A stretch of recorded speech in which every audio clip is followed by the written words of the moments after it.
Hello. Good morning Renu, good morning Vishnu, Ashok, Chanchal, Shashi. Very good morning to all of you. सभी लोगों को सुप्रभात, नमस्कार, good morning. Good morning Sonam, good morning Saraswati.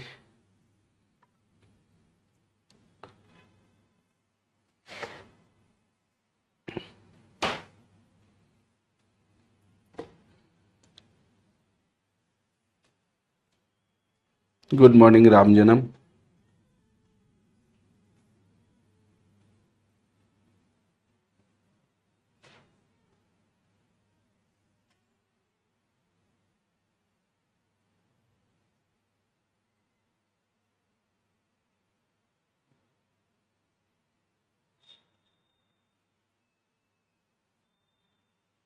Good morning Anuj, Muskan, Somnath, सभी लोगों को गुड मॉर्निंग। चलिए, तो फटाफट मुझे ये बताइए सबसे पहले कि लास्ट क्लास में मैंने कहाँ छोड़ा था। ठीक, तब तक मैं दो चार बातें आप लोगों से और भी कर लेता हूँ।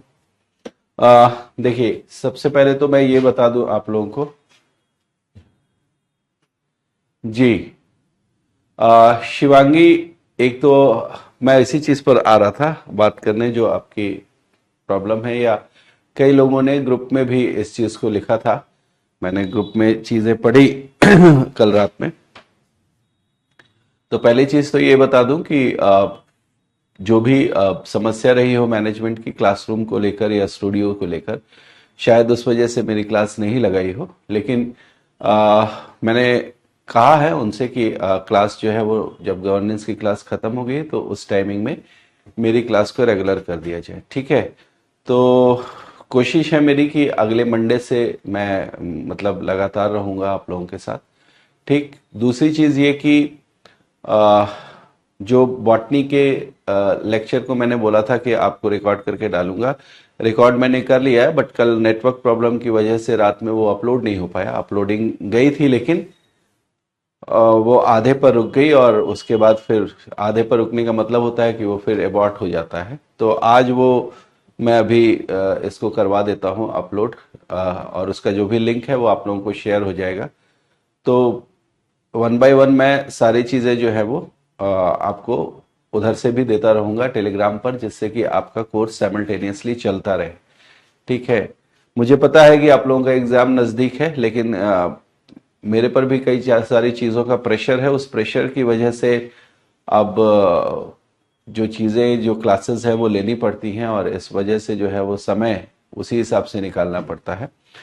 तो मैं जो हूं, चाहे भले ही रात में देर रात तक क्यों ना करना पड़े, लेकिन आपको जो है मैं वो सारी चीजें जो है वो प्रोवाइड कराऊंगा। ये मैंने कहा है, इसलिए जरूर कराऊंगा। ठीक है जी करिश्मा, मैंने बोल रखा है, और मोस्ट प्रोबेबली मंडे या ट्यूसडे से ये चीज रेगुलर हो जाएगी। ठीक है, मंडे को अगर नहीं हुआ तो ट्यूसडे से ये चीज जो है वो रेगुलर हो जाएगी। ओके,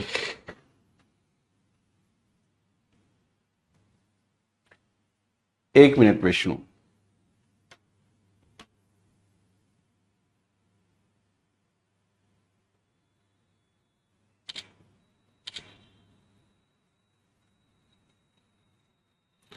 ठीक है विष्णु, मैंने आपका नंबर ले लिया है। ठीक है, और उस नंबर को जो है मैं ऐड करवा देता हूँ। इससे पहले शायद आप ही का था।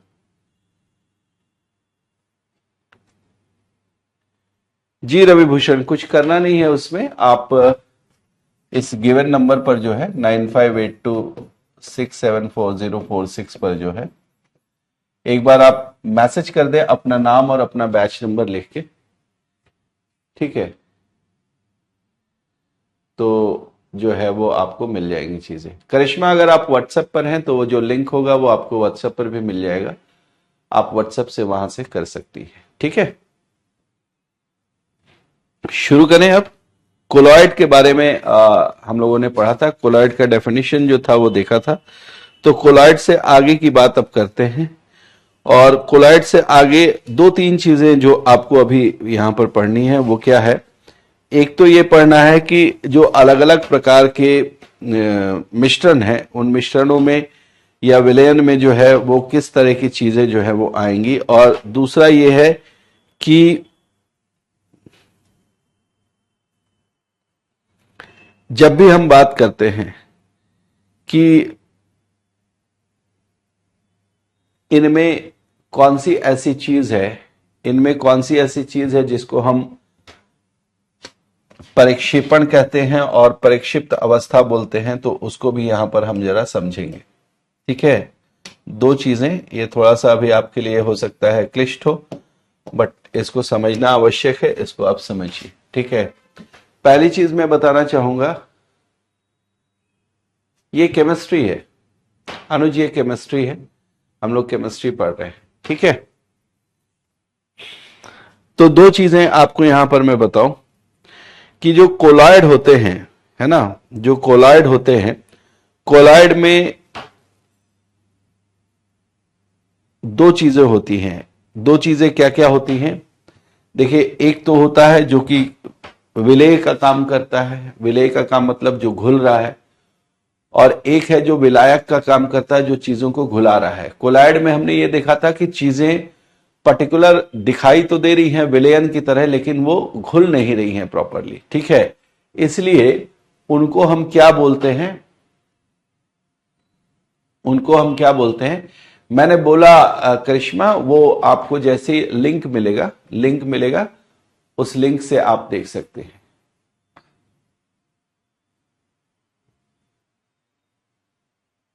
अच्छा, वो अपडेट नहीं हुआ है क्या ऐप पर? ओके, अपडेट नहीं हुआ तो आज इसको बैठ के अपडेट कराना पड़ेगा। केमिस्ट्री की अभी दो क्लासेस हुई हैं, आई थिंक सो, दो या तीन तीन क्लासेस हुई हैं केमिस्ट्री की, ये चौथी क्लास है। ठीक है, चलिए, तो बात करते हैं दो चीजों की। आप लिखेंगे इसमें, जो मैं बोल रहा हूं इसको लिख लीजिए फटाफट। आप लोग लिखे, कोलॉइड में जो कण, कोलॉइड में जो कण माध्यम में परिक्षिप्त होता है,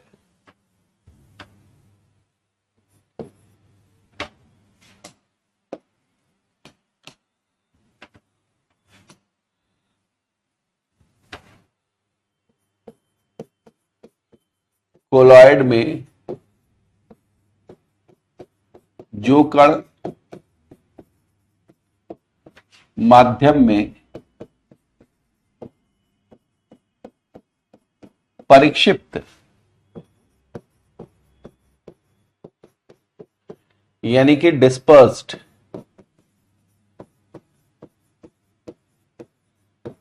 होता है, उसे परिक्षेपण अवस्था कहा जाता है। ये परिक्षिप्त प्रावस्था, उसे परिक्षिप्त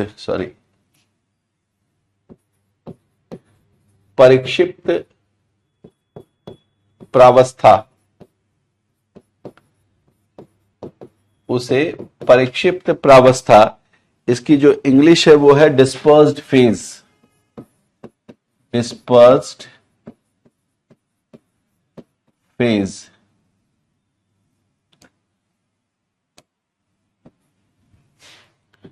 परिक्षिप्त प्रावस्था कहा जाता है।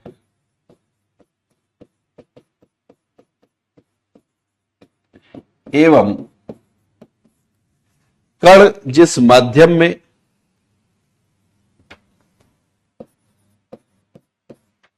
कण जिस माध्यम में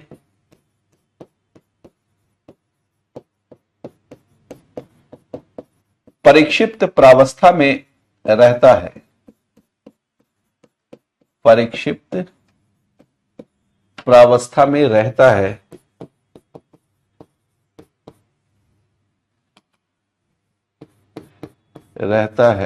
उसे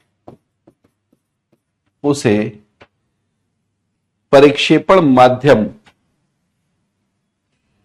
एक मिनट, इसको ऐसे लिख लीजिए, परिक्षिप्त प्रावस्था में निलंबित रहता है।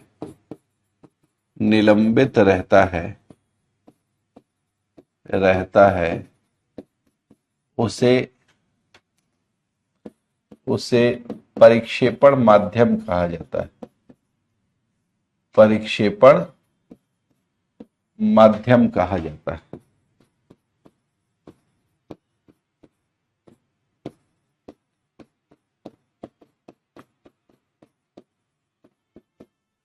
उसे डिस्पर्सन मीडियम कहा जाता है। अगर मैं इंग्लिश में लिख दूं साथ में तो उसे डिस्पर्शन मीडियम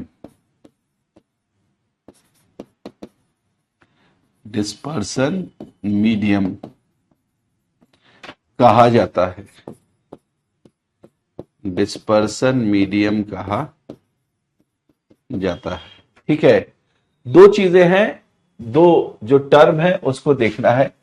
एक हमें देखना है परिक्षिप्त प्रावस्था, परिक्षिप्त प्रावस्था, ठीक है, और दूसरा देखना है परिक्षेपण माध्यम, परिक्षेपण माध्यम। ये दो चीजें हैं।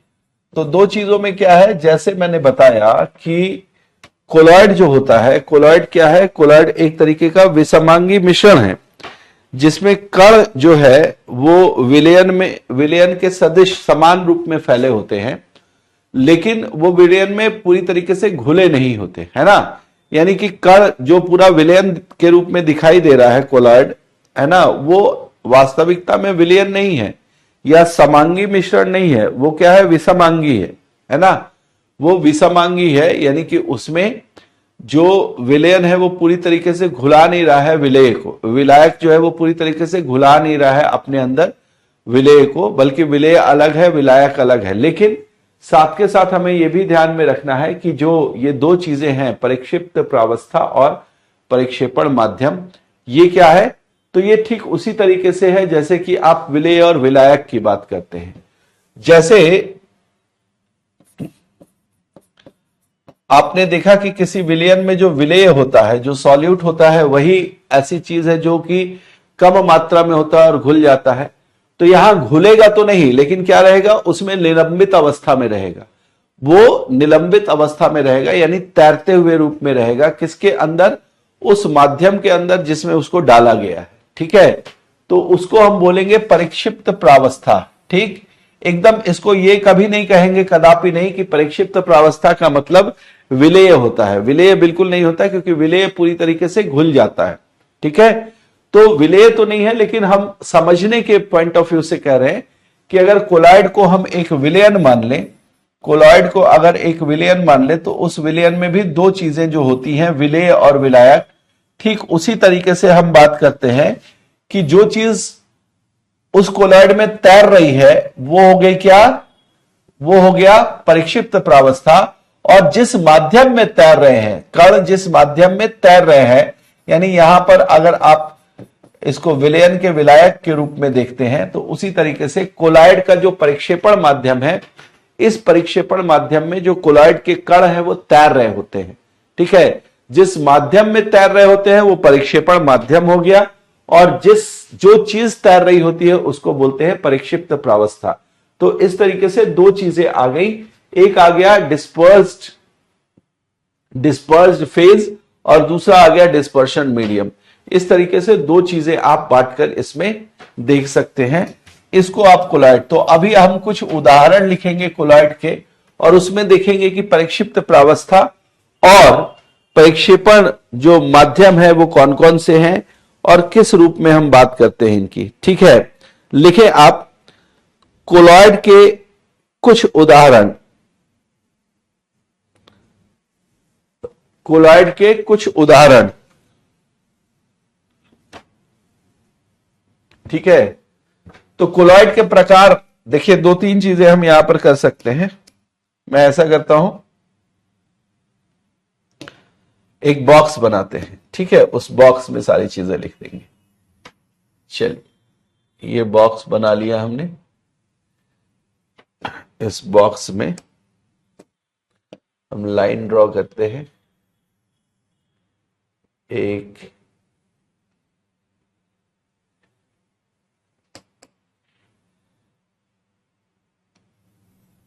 तो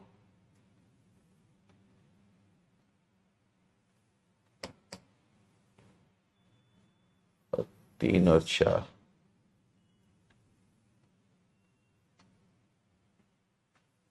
ठीक है। यहां से अब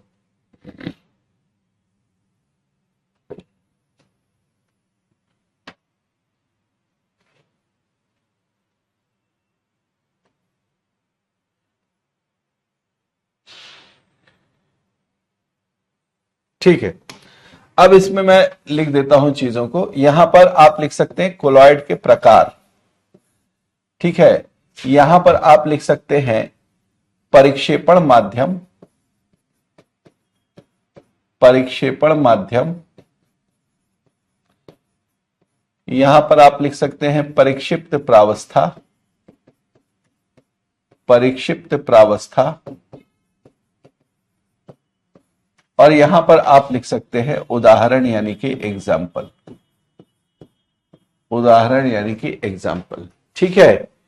अब एक एक करके कोलॉइड के प्रकार लिखते हैं। जैसे हमने कोलॉइड का प्रकार लिखा एरोसोल।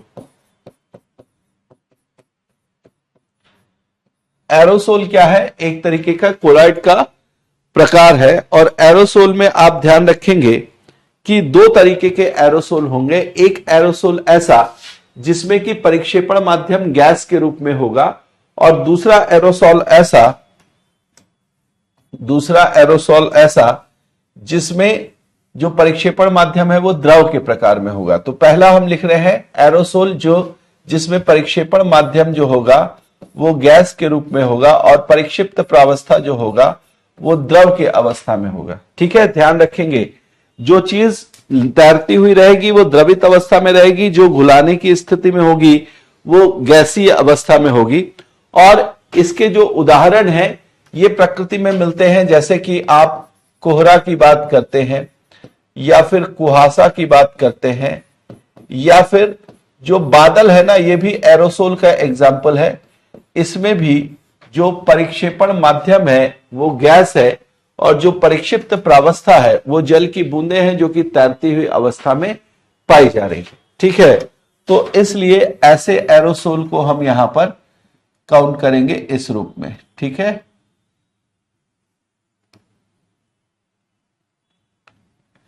चलिए अब आते हैं दूसरे नंबर पर। एक ऐसे एरोसोल की बात करते हैं, एरोसोल जिसमें परिक्षेपण माध्यम जो होगा वो कैसा होगा? वो द्रव की अवस्था में होगा, और परिक्षिप्त प्रावस्था जो है वो ठोस की अवस्था में होगा। आप सोचिए हम एक ऐसे एरोसोल की बात कर रहे हैं जिसमें आप द्रव की अवस्था में परिक्षेपण माध्यम और ठोस की अवस्था में परिक्षिप्त प्रावस्था को जो है वो देख सकते हैं। एक द्रव नहीं, गैस, गैस की अवस्था में ही, गैस की अवस्था में ही परिक्षेपण माध्यम है, और परिक्षिप्त प्रावस्था जो है वो किसके रूप में है? वो है ठोस के रूप में। तो जैसे आपने देखा होगा वाहन का धुआं, वाहन का धुआं भी एरोसोल की तरह है ना। एग्जॉस्ट ऑफ व्हीकल जो है, वाहन का धुआं जो है वो बेसिकली काम करता है इसी एरोसोल की तरह। जैसे उसमें गैस है और गैस के साथ जो है वो ठोस पदार्थ जो है वो मिलते हैं। आपने अगर पढ़ा होगा, ज्योग्राफी में आपको पढ़ाया गया होगा धूल कण, है ना। ज्योग्राफी में आपको धूल कण जब पढ़ाया गया होगा, डस्ट पार्टिकल्स पढ़ाए गए होंगे, जो कि एटमॉस्फेयर के कंपोनेंट के रूप में है। किसके कंपोनेंट के रूप में? वायुमंडल के कंपोनेंट या घटक के रूप में है। तो उसमें हम लोग क्या क्या पढ़ते हैं? उसमें हम लोग पढ़ते हैं धूल, उसमें हम लोग पढ़ते हैं राख के कण, उसमें हम लोग पढ़ते हैं कालिख के कण। क्या पढ़ते हैं? कालिख के कण, ठीक है। उसमें हम लोग पढ़ते हैं पराग कण, उसमें हम लोग पढ़ते हैं नमक के कण, है ना। तो ये सभी जो है ये ठोस कण हैं जो कि हवा में तैरती हुई अवस्था में पाए जाते हैं। तो वायु में अगर इनकी मात्रा ज्यादा हो, है ना, धूल कण युक्त वायु, धूल कण युक्त वायु जो है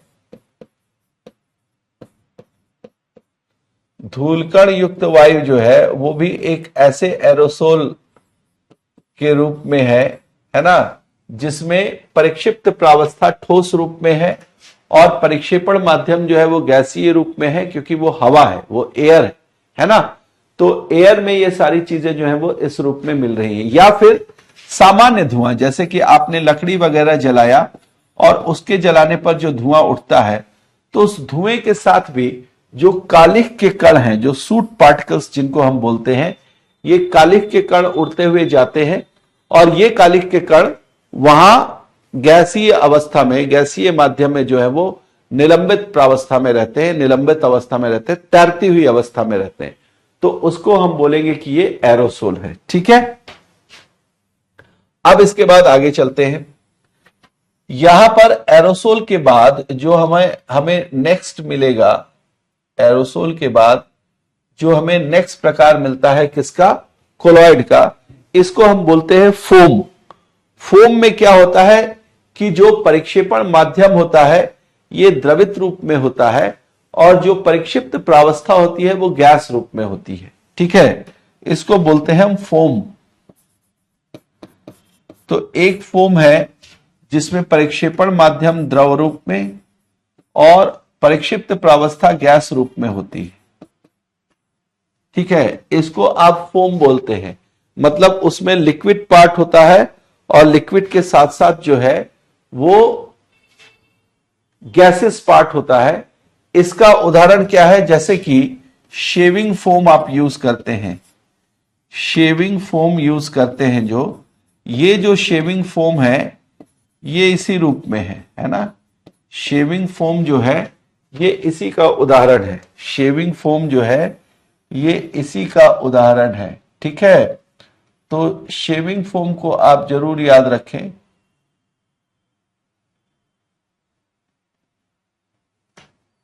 शेविंग फोम को आप जरूर याद रखें कि ये शेविंग फोम जो है वो किस रूप में देखने को मिल रहा है। ठीक है, तो ये है फोम का प्रकार, ये है फोम का प्रकार। इसी तरीके से कुछ फोम के प्रकार ऐसे भी हैं जिनमें परिक्षेपण माध्यम ठोस और परिक्षिप्त प्रावस्था द्रव रूप में है ना। तो ऐसे भी फोम है हमारे पास। नेक्स्ट फिर से फोम लिखेंगे, इसमें परिक्षेपण माध्यम ठोस रूप में और परिक्षिप्त प्रावस्था द्रव रूप में होगी, द्रव रूप में होगी। जैसे यहां हम उदाहरण दे सकते हैं रबर का, यहां उदाहरण हम दे सकते हैं स्पंज का। ठीक है, ये एरोसोल के उदाहरण हैं और इसमें जो परिक्षिप्त प्रावस्था होती है, परिक्षिप्त प्रावस्था जो होती है वो ठोस, सॉरी द्रव नहीं, गैस है ना, ये गैस रूप में होगी। इसमें आप प्यूमिक को भी डाल सकते हैं, ये भी फोम का जो है वो उदाहरण है। आपसे जो प्रश्न पूछेंगे ना, ध्यान रखेंगे, जो आपसे प्रश्न पूछा जाएगा वो उदाहरणों से सामान्य तौर पर पूछा जाता है। उदाहरणों से आपसे पूछा जाता है कि जो प्यूमिक है वो किस तरीके का उदाहरण है। या तो आपसे ये पूछ देंगे कि प्यूमिक जो है वो उदाहरण है फोम का, वो उदाहरण है एरोसोल का, वो उदाहरण है सॉल का। तो इस तरीके से आपको चार ऑप्शन में से ये बताना पड़ेगा। शेविंग फोम क्या है, वो जो आप सलून में अगर कभी आपने देखा होगा कि जो बार्बर होता है, जो सलून वाला होता है, वो ऐसे हिलाकर जो शीशी है और उसके बाद जो है दबाकर फोम निकालता और उस फोम को जो है वो चारों तरफ लगा लेता है, जो झाग निकलता है ना, वही शेविंग फोम होता है। शेविंग फोम मतलब दाढ़ी बनाने वाला फोम है ना, इसको ऐसे सीधे समझेंगे। ठीक, तो ये फोम यहां पर जो है वो आपको मिल रहा है। इसके बाद जो है एक प्रकार ऐसा जिसको हम बोलते हैं इमल्शन। इमल्शन बोलते हैं, इसको आप हिंदी में पायस कहते हैं। हिंदी में आप इसे पायस बोलते हैं, अंग्रेजी में इसको इमल्शन बोलते हैं। ये कोलॉइड का एक ऐसा रूप है जिसमें कि परिक्षिप्त प्रावस्था और परिक्षेपण माध्यम दोनों ही द्रव रूप में होते हैं। और इसका सबसे अच्छा उदाहरण है दूध। देखिए, दूध के अंदर जितना भी आप कहते हैं कि जो लिपिड वाला पार्ट होता है, जो फैट वाला पार्ट होता है, वो भी लिक्विड पार्ट में ही होता है। और जो बाकी का अमाउंट है मिल्क का, जैसे उसमें वाटर का कंटेंट भी होता है और जो दूसरी चीजें होती हैं जैसे मिल्क शुगर वगैरह जो होता है कार्बोहाइड्रेट के रूप में, प्रोटीन वगैरह होता है, वो एक पार्ट हो गया। तो ये दोनों ही चीजें लिक्विड रूप में रहती है, एक दूसरे में बिल्कुल नहीं घुलती, एक दूसरे में बिल्कुल नहीं घुलती। लेकिन दूध पूरा हमें जो है वो एक समान दिखाई देता है। तो दूध कोलॉइड का उदाहरण है, ये पीछे हमने देखा था। कोलॉइड में क्या है? ये कोलॉइड में ये इमल्शन है, कोलॉइड में इमल्शन है। जब भी इमल्शन जैसे कोलॉइड की बात की जाएगी तो उसमें दोनों ही चीजें, जो अधिक मात्रा में है परिक्षेपण माध्यम जिसमें चीजें तैरेंगी वो भी द्रव रूप में है, और जो तैरने वाली चीज है वो भी द्रव रूप में है ना। जो कण तैर रहे हैं वो भी क्या है? द्रवित रूप में ही है। तो जब दोनों ही परिक्षेपण माध्यम द्रव रूप में आपको दिखाई दे तो उनको आप बोलेंगे कि ये क्या है? वो इमल्शन है। ठीक है, इमल्शन के बाद आते हैं, आपने बहुत सारे ऐसे भी कोलॉइड देखे होंगे जिनमें कि परिक्षेपण माध्यम ठोस और परिक्षिप्त प्रावस्था जो है वो द्रव रूप में मिलेगी, है ना। इनको हम बोलते हैं जेल।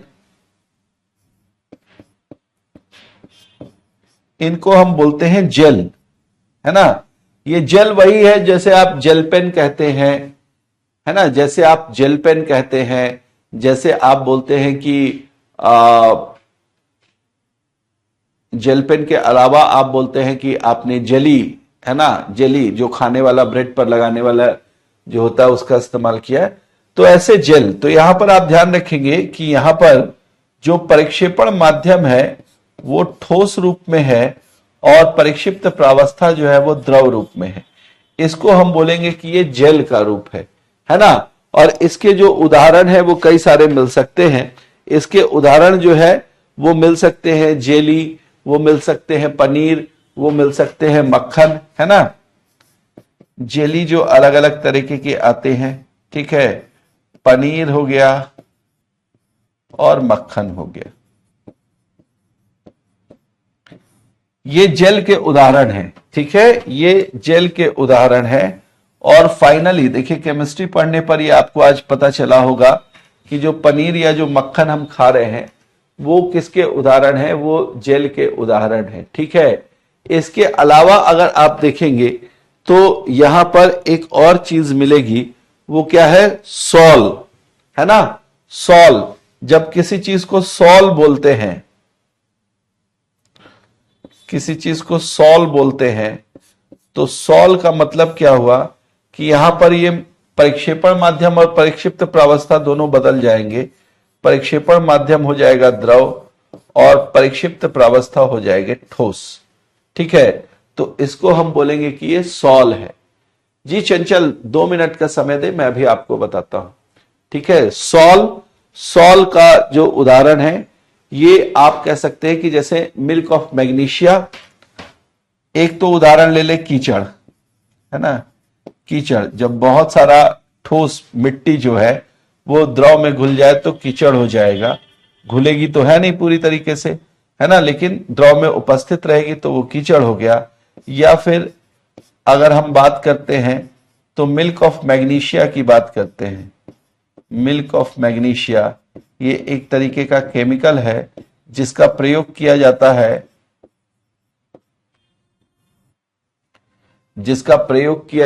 कहां पर? जिसका प्रयोग किया जाता है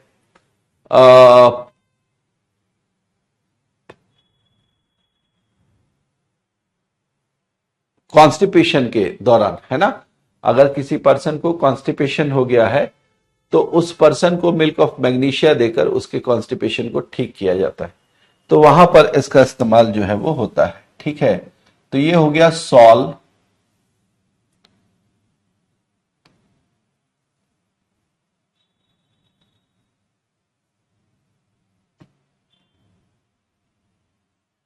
थोड़ा थोड़ा अगर ऊपर हो जाए तो हम शायद नीचे कुछ लिख सकते हैं।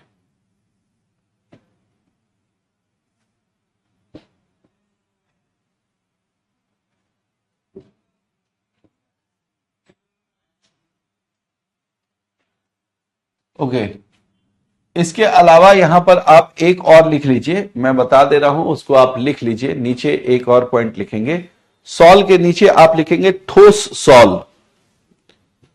ठोस सॉल,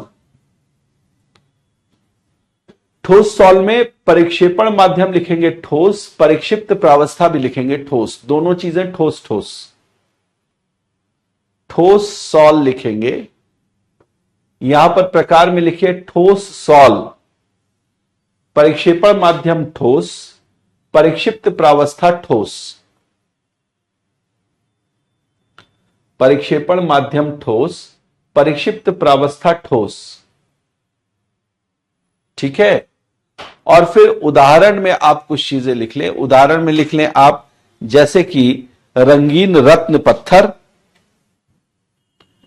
रंगीन रत्न पत्थर,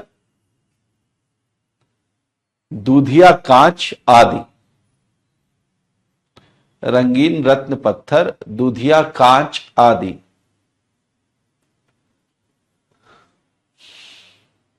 दूधिया कांच आदि, ठीक है। तो इसको हमने ठोस सॉल कहा। ये आपको जितने भी मिले हैं ये कोलॉइड के प्रकार हैं। मैं यहां पर स्पष्ट लिख देता हूं ताकि आगे आपको समस्या ना हो कि ये प्रकार किसके बताए गए हैं, ठीक है। ये सारे जो है वो कोलॉइड के भिन्न भिन्न प्रकार हैं, कोलॉइड के प्रकार हैं। देखिए मैं फिर से आपको एक बार बता रहा हूं, गुड मॉर्निंग राहुल, मैं फिर से आपको एक बार बता रहा हूं कि जो दूध है, दूध को लेकर कई बार क्वेश्चन पूछा गया है और सामान्य रूप से हम दूध को कभी भी दूध के लिए इसलिए क्वेश्चन पूछा गया क्योंकि दूध सामान्य जीवन में सभी लोग दूध से परिचित हैं, और दूसरा कि दूध हमेशा एक समांगी विलयन के रूप में दिखाई देता है ना। ये एक होमोजेनस सॉल्यूशन के फॉर्म में दिखाई देता है, समांगी विलयन के रूप में दिखाई देता है। और ये जो समांगी विलयन के रूप में दिख रहा है ये वास्तविकता में समांगी विलयन है नहीं, ये क्या है, विसमांगी विलयन है। और विसमांगी विलयन होने की वजह से आपको ये बताना पड़ेगा कि इसका रूप कौन सा है। तो या तो आपको ऑप्शन में क्या मिलेगा, कोलॉइड मिलेगा। कोलॉइड मिलेगा तो आप कोलॉइड का ऑप्शन टिक करेंगे।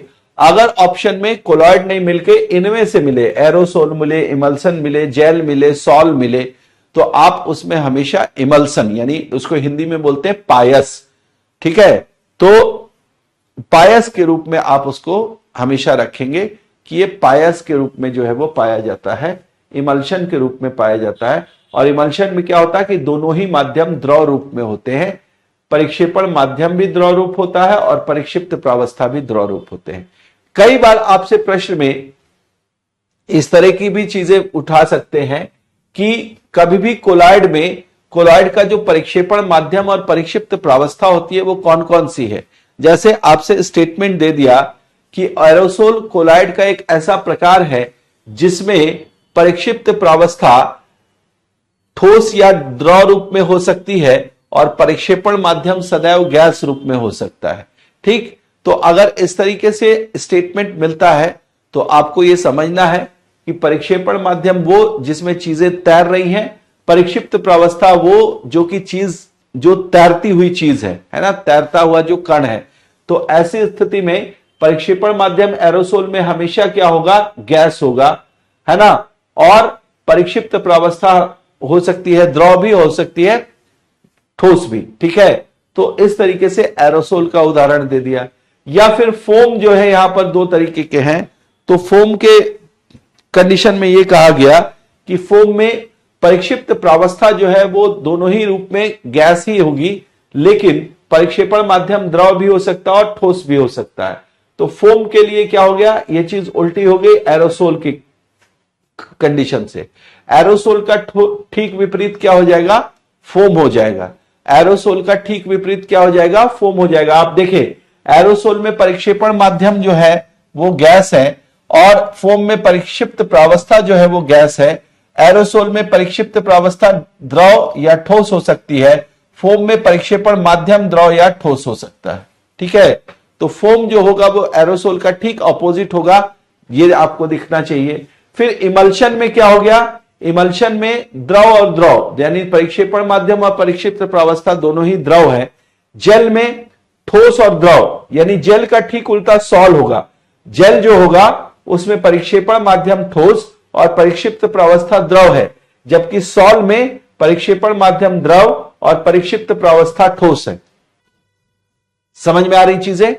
तो इस तरीके से आप इनके उदाहरण ले सकते हैं। और इसके बाद फाइनली आपको मैं बताऊं कि यहां पर एक लास्ट में हमने ठोस सॉल लिखा था।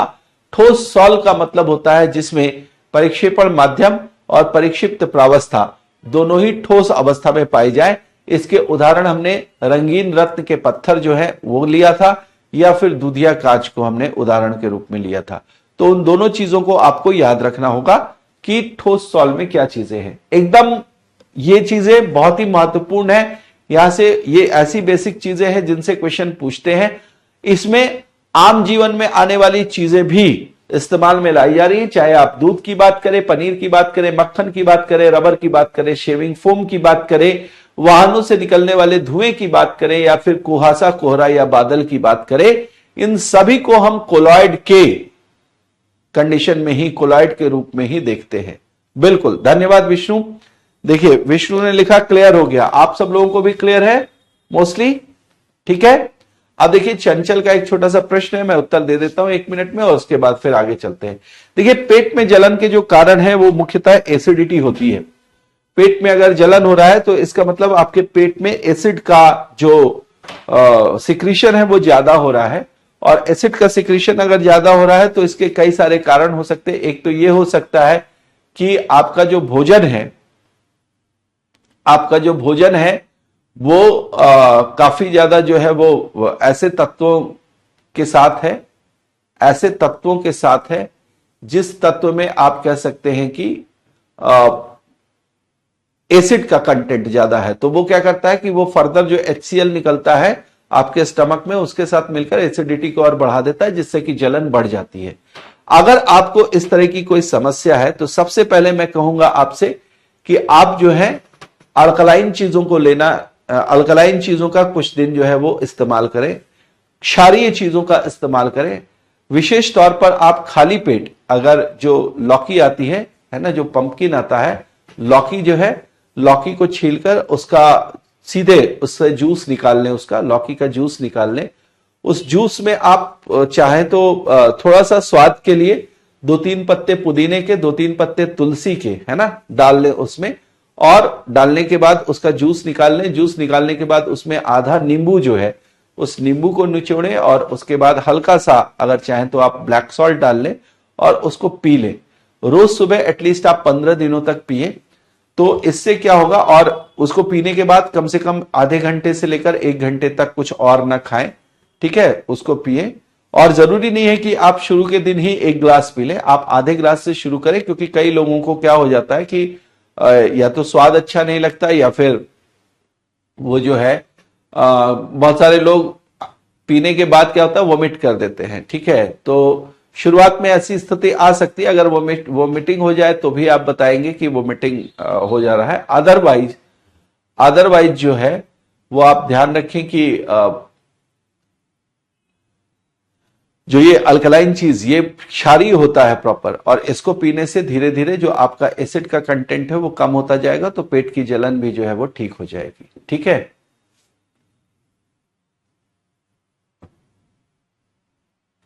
सरस्वती का एक प्रश्न है, वो भी मैं बता देता हूं। सरस्वती ने कहा जेल वाला समझ में नहीं है। देखिए जेल जो है इसमें ज्यादातर चीजें जो होती हैं वो क्या होती हैं, द्रव। जो चीजें निलंबित होती हैं वो द्रव रूप में होती हैं। आपने जैसे पेन का जेल देखा होगा, तो पेन का जो जेल वाला पेन होता है, या जो उसका इंक होता है, वो इंक कुछ इस प्रकार का होता है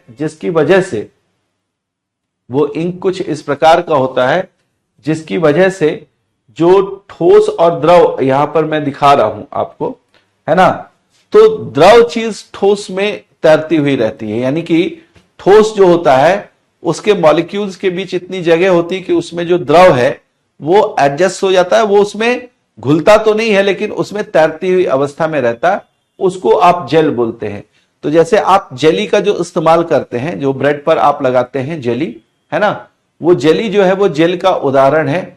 इसमें क्या होता है कि मुख्य रूप से जो फ्रूट जूस होता है, जो फ्रूट जूस होता है वो पूरी तरीके से जमता नहीं है, बल्कि कुछ ठोस माध्यम यानी कि जो फ्रूट के जो आप कह सकते हैं कि फाइबर्स वगैरह है उनके साथ वो मिक्स होके, है ना, और उनके चारों तरफ लिपटी हुई अवस्था में रहता है, जिससे कि वो जेल के रूप में होता है। पूरा उसमें घुलता नहीं है, एब्जॉर्ब नहीं होता है, बल्कि उसके चारों तरफ फाइबर्स के चारों तरफ लिपटा होता है, तो इसलिए वो जेली के रूप में दिखाई देता है।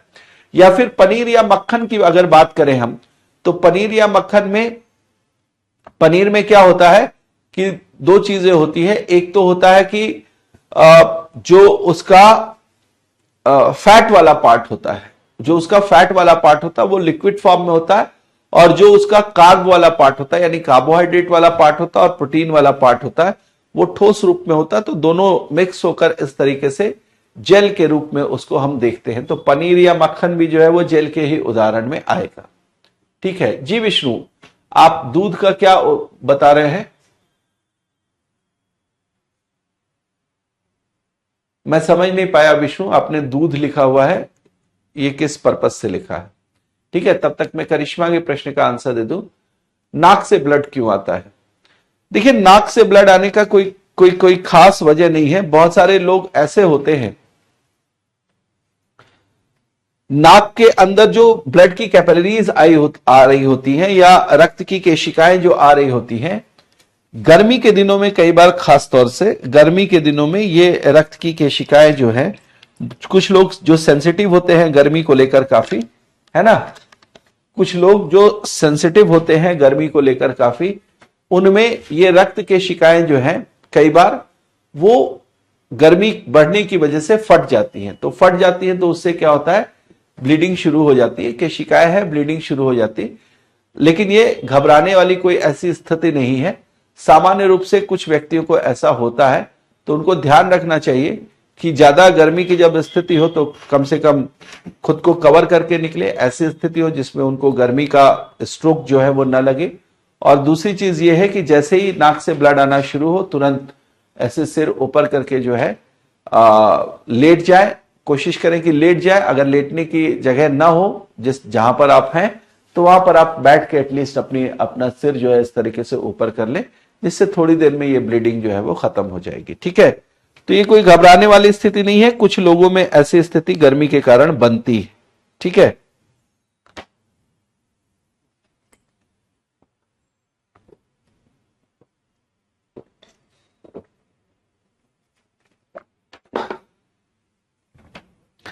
जल देखिए,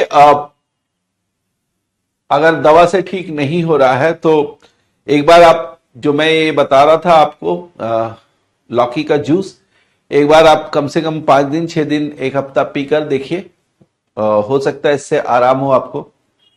अगर आराम नहीं होता है तो फिर मुझे लगता है कि आपको प्रॉपर जांच करानी चाहिए पेट की। हो सकता है कि वहां पर कुछ अल्सर जैसी चीज बन रही हो जिसकी वजह से ये जलन हो रही हो। ठीक है, तो उसकी आप प्रॉपर जांच करा ले तो ज्यादा बेहतर रहेगा, अगर ये दवा से ठीक नहीं हो रहा तो।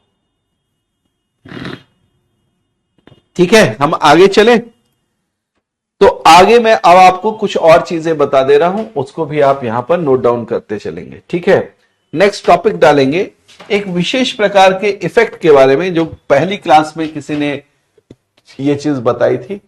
उसको मैंने बोला था कि आगे जब इसकी आवश्यकता होगी तो हम इसको जरूर इस पर चर्चा करेंगे। लिखिए आप, टिंडल इफेक्ट, टिंडल प्रभाव या टिंडल इफेक्ट।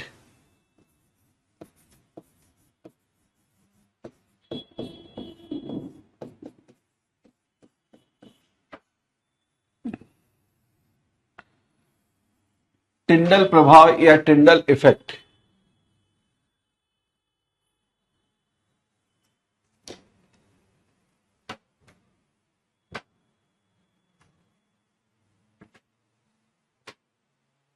अच्छा, अल्ट्रासाउंड में कुछ नहीं निकला है, तो फिर मेरे ख्याल से एसिड जो है वो ज्यादा बन रहा है। ठीक है, एसिड ज्यादा बन रहा है।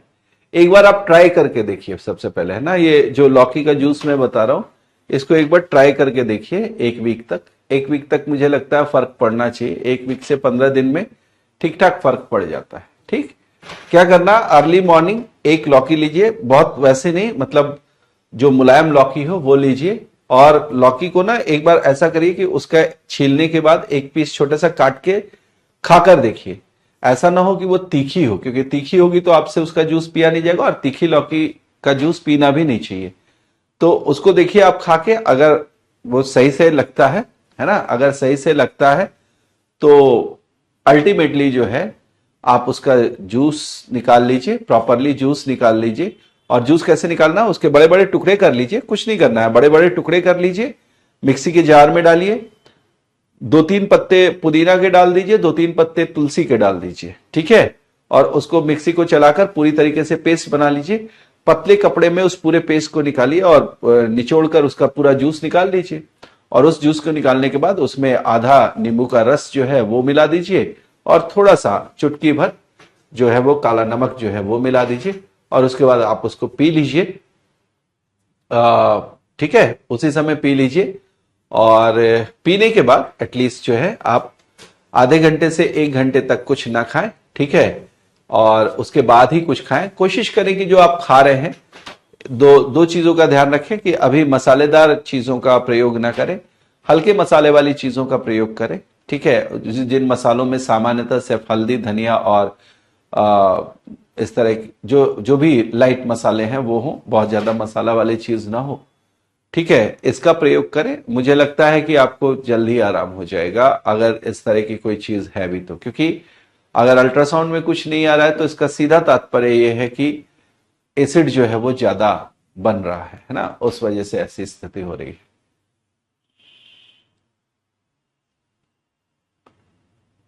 जी बिल्कुल करिश्मा, बिल्कुल।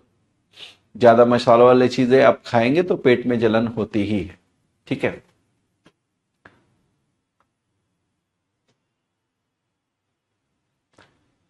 नहीं करिश्मा, पसीना आना कोई डिजीज नहीं है, वो एक्चुअली शरीर का एक थर्मो रेगुलेशन है।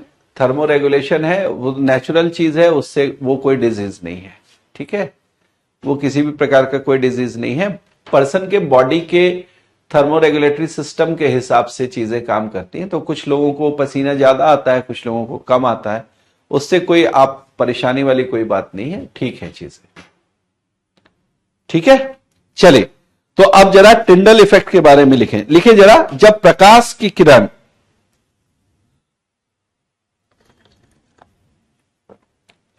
जब प्रकाश की किरण किसी कोलॉइड से होकर गुजरती है,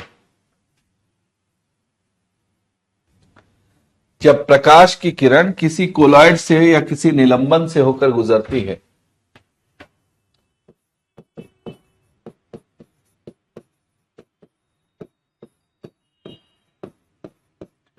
किसी कोलॉइड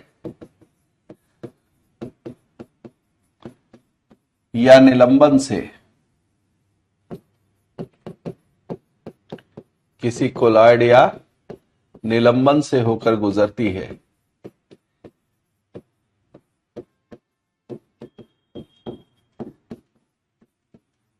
किसी कोलॉइड या निलंबन से होकर गुजरती है, तो परिक्षिप्त प्रावस्था के कणों द्वारा, तो परिक्षिप्त प्रावस्था के कणों द्वारा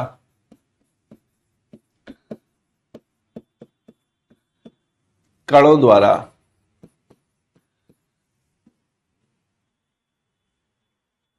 प्रकाश का प्रकीर्णन होता है। प्रकाश का प्रकीर्णन, इसको स्कैटरिंग बोलते हैं। प्रकीर्णन होता है।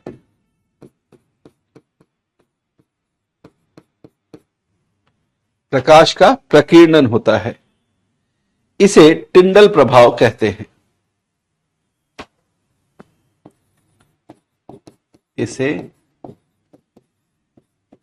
टिंडल प्रभाव कहते हैं।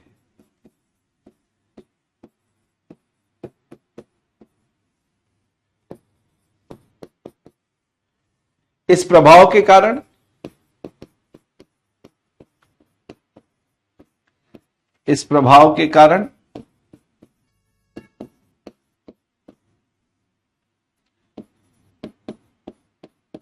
कोलॉइड या निलंबन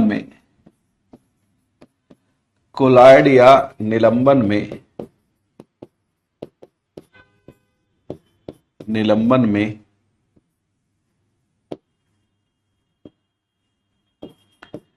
प्रकाश का मार्ग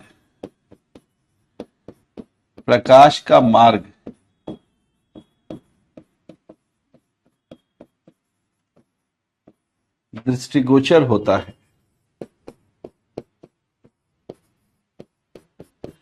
प्रकाश का मार्ग दृष्टिगोचर होता है।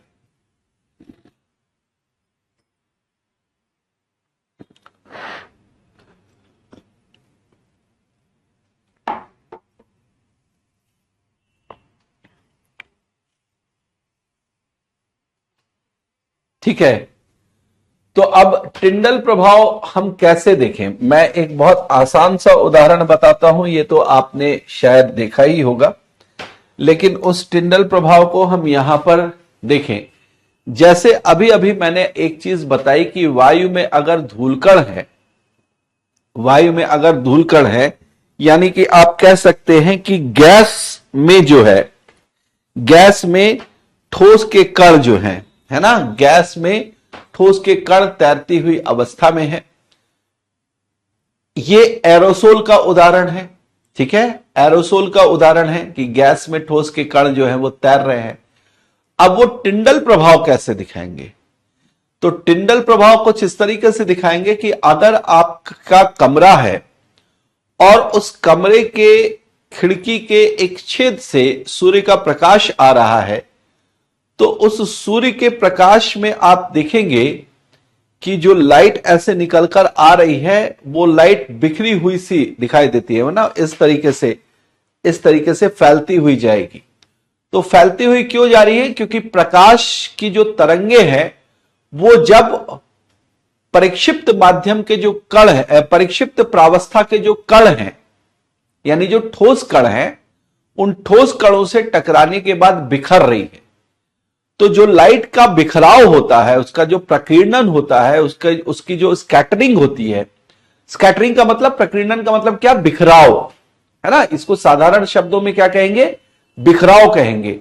तो प्रकाश का जो बिखराव हो रहा है, उसकी जो स्कैटरिंग हो रही है, उसका जो प्रकीर्णन हो रहा है, उस प्रकीर्णन को आप वो प्रकीर्णन जो प्रभाव प्रस्तुत कर रहा है, उस प्रभाव को आप टिंडल प्रभाव बोलते हैं। उस प्रभाव को आप टिंडल प्रभाव बोलते हैं। और इस टिंडल प्रभाव का वही उदाहरण मैंने बताया कि कमरे में अगर एक छेद से धूप की किरण निकल रही हो, तो वो पतली किरण आ रही है, लेकिन बाहर आगे आने के बाद इस तरीके से फैल जाती है, तो वो आपको इस रूप में दिखाई देती है। मैं यहां कोशिश करता हूं आपको, अगर मैं कोई टिंडल इफेक्ट का वीडियो दिखा पाऊं, इससे आपको चीजें समझ में आ जाए।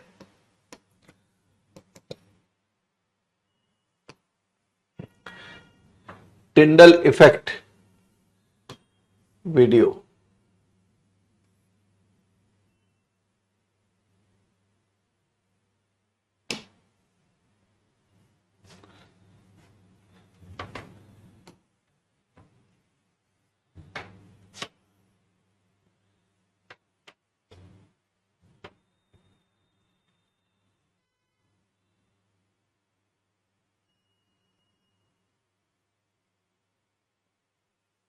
नहीं, ये वाला नहीं, पीछे जाते हैं, कुछ और मिल जाएंगे, अच्छे वीडियोस मिल जाएंगे, उनको हम देख पाएंगे।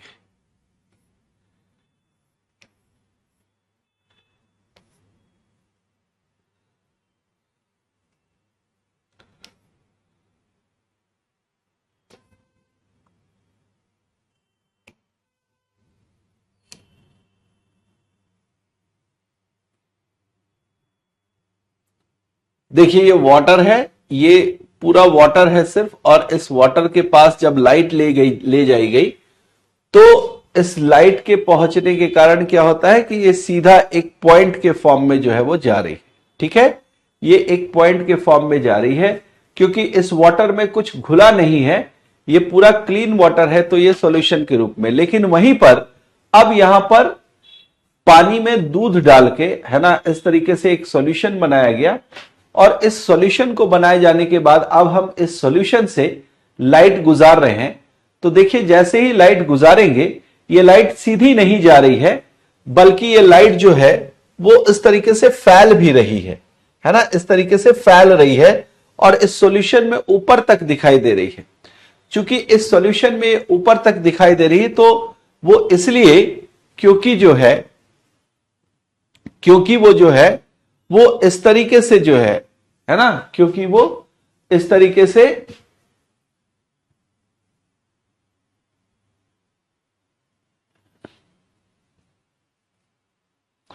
लाइट को बिखेरने का काम कर रही है। हटे, ठीक है।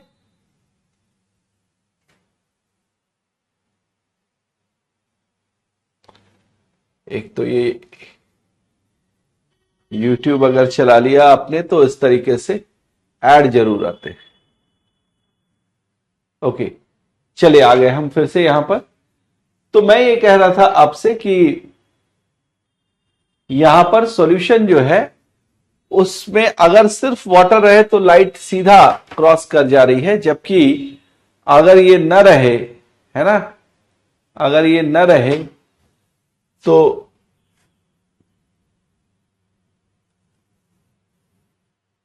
लाइट जो है वो फैलती हुई गुजरेगी। ये पीछे आपको दिखाया मैंने एक उदाहरण से, ठीक है। तो इस उदाहरण को यहां पर हम समझ पाए और लाइट को फैलता हुआ देख पाए, तो उसको हम टिंडल इफेक्ट के एग्जाम्पल के रूप में देख सकते हैं, है ना, टिंडल इफेक्ट के एग्जाम्पल के रूप में देख सकते हैं।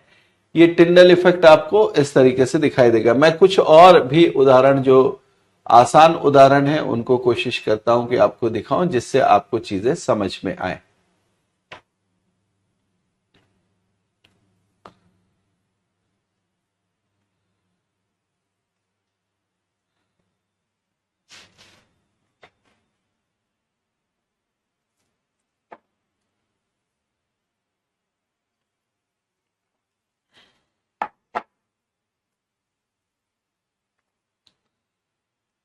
देखिए, ये चॉक पाउडर जो है वो इस पानी में डाला गया, और इस पानी में डालने के बाद, चूंकि चॉक पाउडर जो है वो पूरा घुलता नहीं है, चॉक के जो कण हैं वो पानी में घुलते नहीं है, बल्कि क्या है, चॉक के कण जो है वहां पर तैरती हुई अवस्था में रहते हैं। तो वो कोलाइड का उदाहरण हो गया। किसका उदाहरण हो गया? कोलाइड का उदाहरण हो गया। तो हमने एक सॉल्यूशन बनाया कोलाइड का, और यहां पर हमने पानी में, यहां पर जो डाल रहे हैं, ये डाल रहे हैं सॉल्ट। ये क्या डाल रहे हैं? सॉल्ट। तो आपको पता है कि सॉल्ट डालने के बाद वो पूरी तरीके से घुल जाता है, तो वो बन जाएगा सॉल्यूशन, वो बन जाएगा सॉल्यूशन। तो एक बन गया सॉल्यूशन, दूसरा बन गया कोलॉइड। एक बन गया सॉल्यूशन, दूसरा बन गया कोलॉइड, है ना।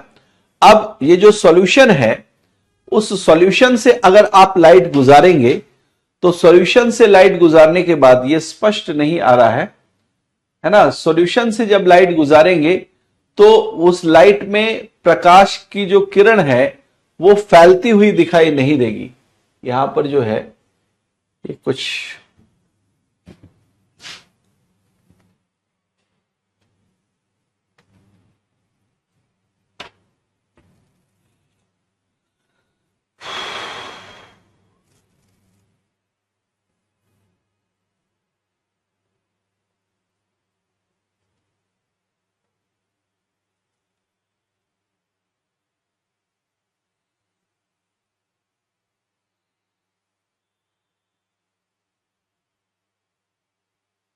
अभी शायद आपको ये दिख पाए। मैं इसको देखता हूं।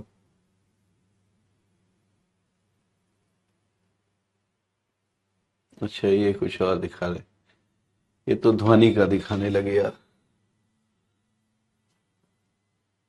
वाइब्रेशन दिखा रहे। खैर, मुझे उम्मीद है आपको चीजें समझ में आ गई होंगी। ये टिंडल इफेक्ट वाला आ गया, ये टिंडल इफेक्ट वाला आ गया। आप फिर से एक बार देख लीजिए इसको, फिर आगे चलते हैं।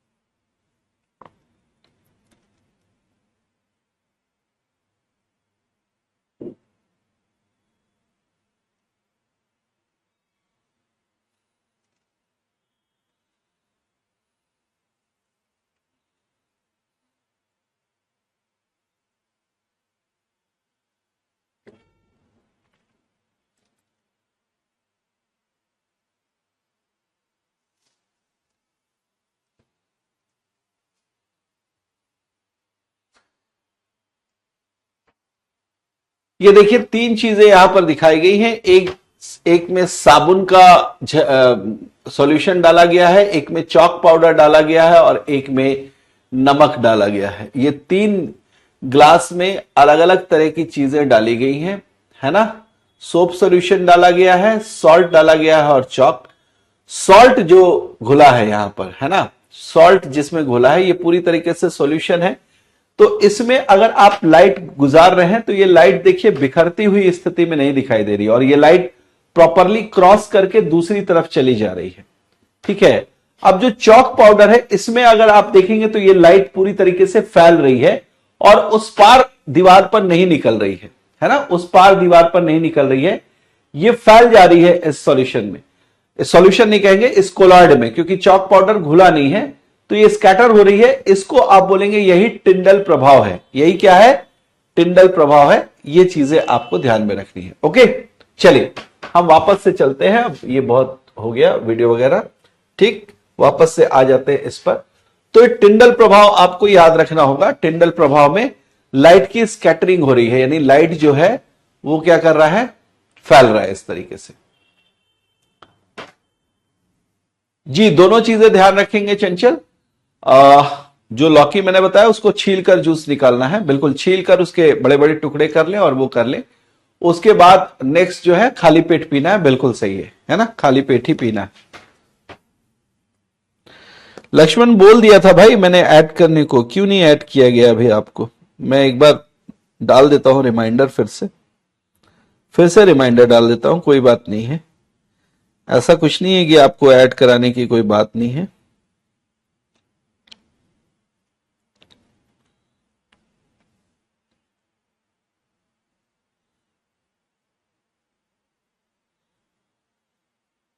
आपका नंबर वही था लक्ष्मण, 73700 वाला।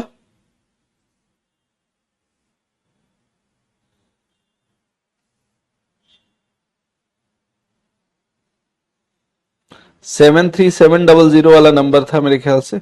मैं भेज देता हूं अभी।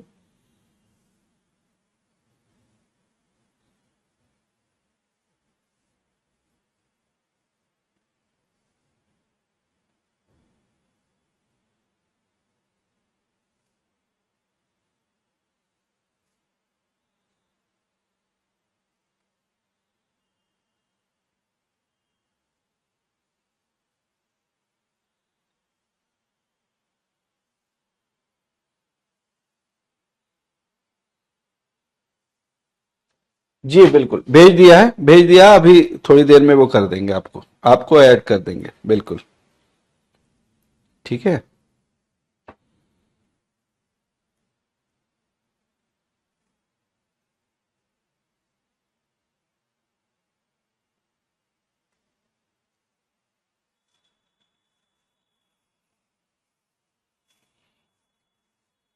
ठीक,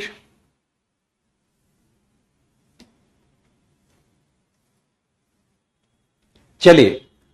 तो अब अगर हम यहां पर बात करें कि अगर हमें करना क्या हो कि हम विलयन, कोलॉइड और निलंबन, इन तीनों में अंतर करना चाहें तो कैसे कर सकते हैं? तो यहां पर आप लिखेंगे क्या? यहां पर आप लिखें विलयन, विलयन, कोलॉइड और निलंबन में अंतर। विलयन, कोलॉइड और निलंबन में अंतर।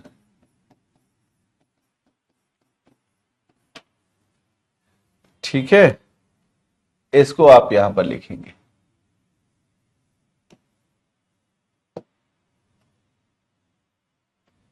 विलयन कोलॉइड और निलंबन में अंतर।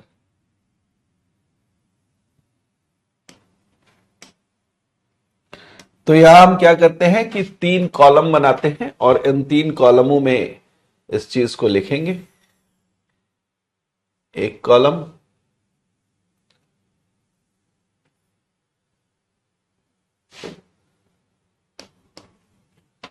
दो कॉलम और 3 कॉलम। ठीक है, ये 3 कॉलम हमने बना लिए हैं और इन 3 कॉलमों में हम एक में लिखेंगे हम विलयन के बारे में, एक में लिखेंगे हम निलंबन के बारे में और एक में हम लिखेंगे कोलॉइड के बारे में। ठीक है, चलिए तो यहां पर सबसे पहले हम लिखते हैं विलयन, यहां पर लिखते हैं कोलॉइड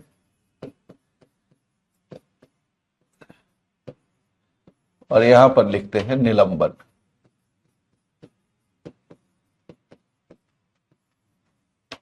ठीक है, विलयन, कोलॉइड, निलंबन। सबसे पहले अगर आप बात करेंगे इसमें, तो आप बात करेंगे कणों के आकार की। ठीक है, कणों के आकार की बात करते हैं। जब आप कणों के आकार की बात करते हैं तो आप बोलते हैं कि कण जो हैं वो विलयन में इनका जो आकार होता है वो 10⁻⁷ से छोटा होता है या फिर 1 नैनोमीटर से भी छोटा होता है ना। 10⁻⁹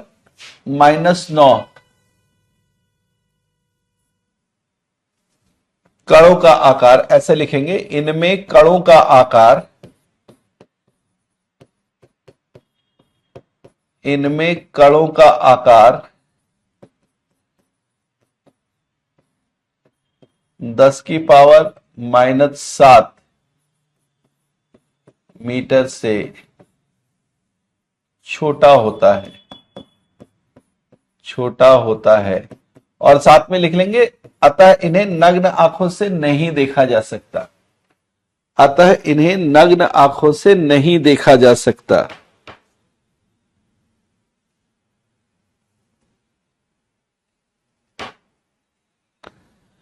अच्छा, अगर हम विलयन में बात कर रहे हैं तो कैसे कणों की बात करेंगे, इसमें कण किसके होंगे, इनमें विलेय कणों, है ना, विलेय के कणों का, इसमें लिख लें, स्पष्ट लिख लें, विलेय के कणों का आकार, विलेय के कणों का आकार 10⁻⁷ मीटर से छोटा होता है। ठीक है, और इन्हें सीधे लिखेंगे, इन्हें नग्न आंखों से, इन्हें नग्न आंखों से नहीं देखा जा सकता।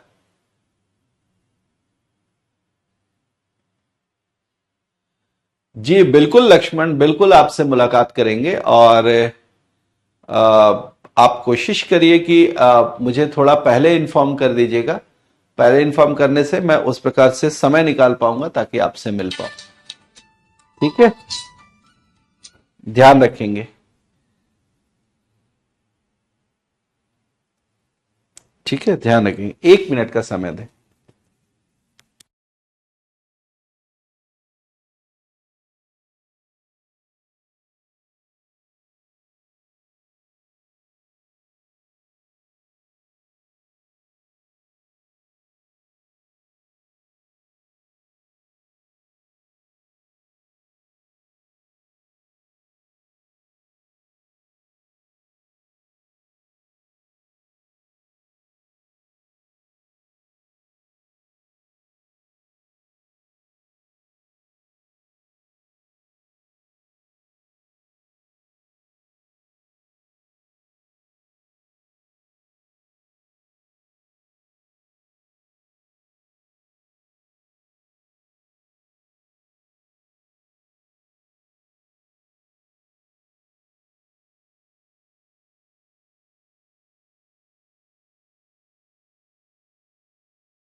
जी हेलो। तो मैंने बताया विलेय के कणों का आकार इतना छोटा होता है, इन्हें नग्न आंखों से नहीं देख सकते। इनमें लिखेंगे कोलॉइड में क्या होता है, इनमें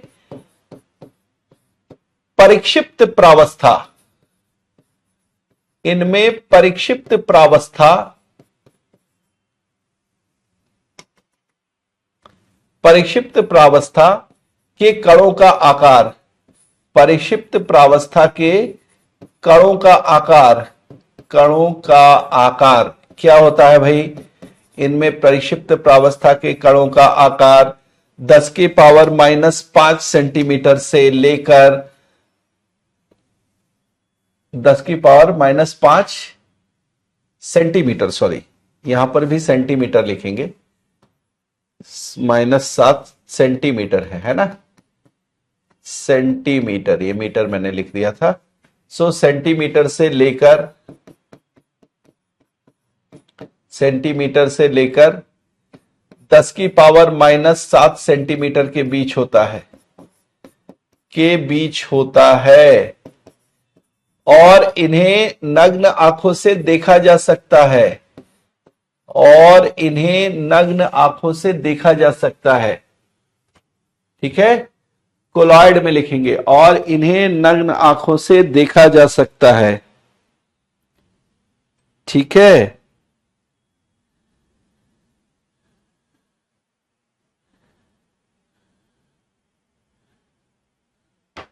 और इन्हें नग्न आंखों से देखा जा सकता है। ठीक, इसके बाद नेक्स्ट लिखेंगे निलंबन में, लिखिए निलंबन में लिखेंगे इनमें परिक्षिप्त प्रावस्था के कणों का आकार, इनमें परिक्षिप्त प्रावस्था के कणों का आकार, इनमें परिक्षिप्त प्रावस्था के कणों का आकार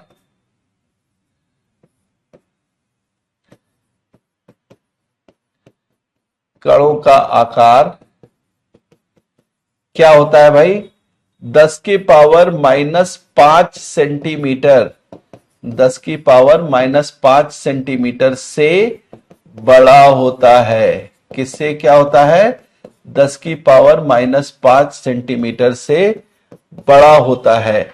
और इस तरीके से चूंकि ये बड़ा होता है, इस वजह से इसे निलंबन के कण कहा जाता है। क्या कहा जाता है, निलंबन के कण कहा, परिक्षिप्त प्रावस्था, निलंबन में परिक्षिप्त प्रावस्था के कण कहा जाता है।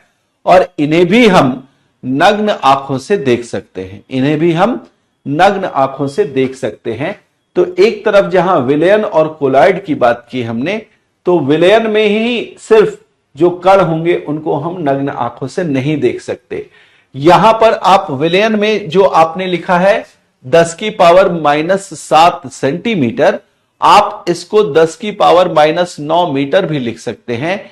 यानी विलयन में जो विलेय के कणों का आकार होता है वो क्या होता है, 1 नैनोमीटर से छोटा होता है। किससे छोटा होता है, 1 नैनोमीटर से छोटा होता है। और चूंकि ये 1 नैनोमीटर से छोटा होता है, इस वजह से इन्हें देखा नहीं जा सकता।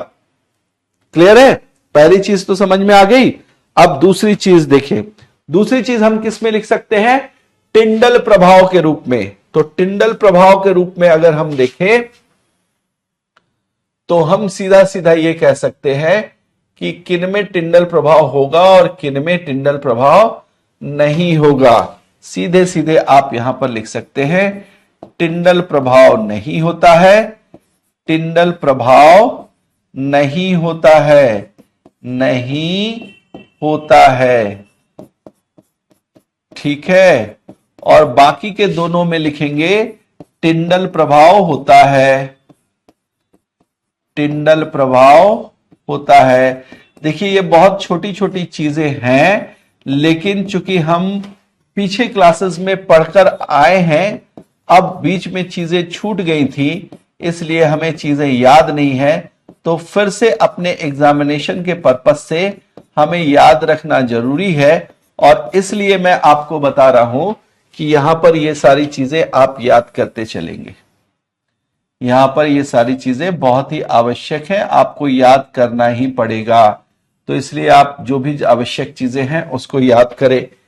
टिंडल प्रभाव कहां हो रहा है और टिंडल प्रभाव कहां नहीं हो रहा है, इसको आप आवश्यक रूप से ध्यान में रखेंगे। इसके बाद देखें कि अगर आप किसी, ठीक है, अगर आप किसी भी विलयन, कोलाइड या निलंबन में से किसी को भी बोले कि इनमें से कौन स्थायी है और कौन अस्थायी है, तो इनके स्थायी या अस्थायी होने की जो बात है वो निर्भर करती है कि अगर इन्हें एक बार बनाने के बाद छोड़ दिया जाए तो क्या इनमें उपस्थित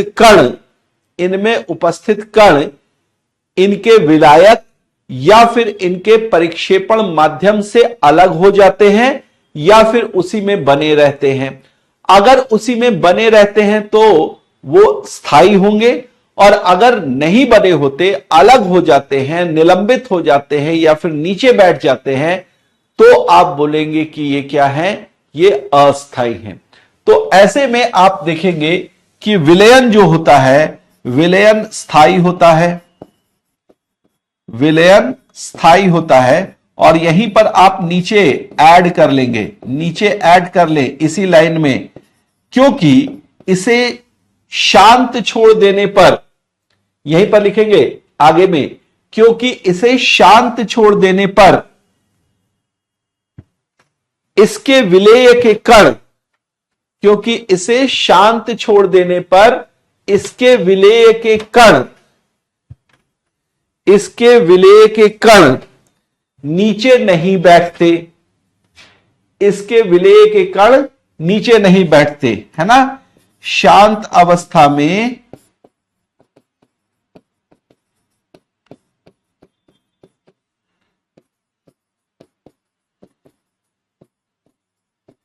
विलेय के कण नीचे नहीं बैठते, शांत अवस्था में विलेय के कण नीचे नहीं बैठते। उसी तरीके से कोलॉइड भी जो होता है, कोलॉइड भी स्थायी होता है। कोलॉइड भी क्या होता है, एक बार बन गया तो वो स्थायी होता है। इसमें परिक्षिप्त प्रावस्था के कण, परिक्षिप्त प्रावस्था के कण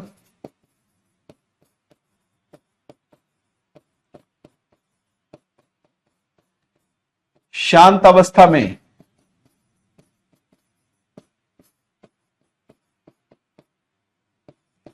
नीचे नहीं बैठते,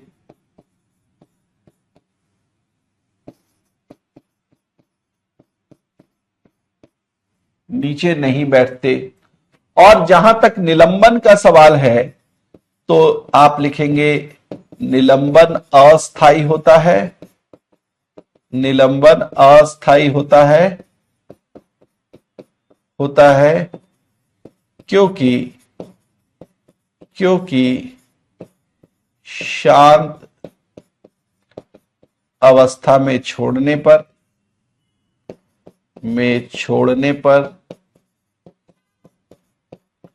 इसमें परिक्षिप्त प्रावस्था के कण, परिक्षिप्त प्रावस्था के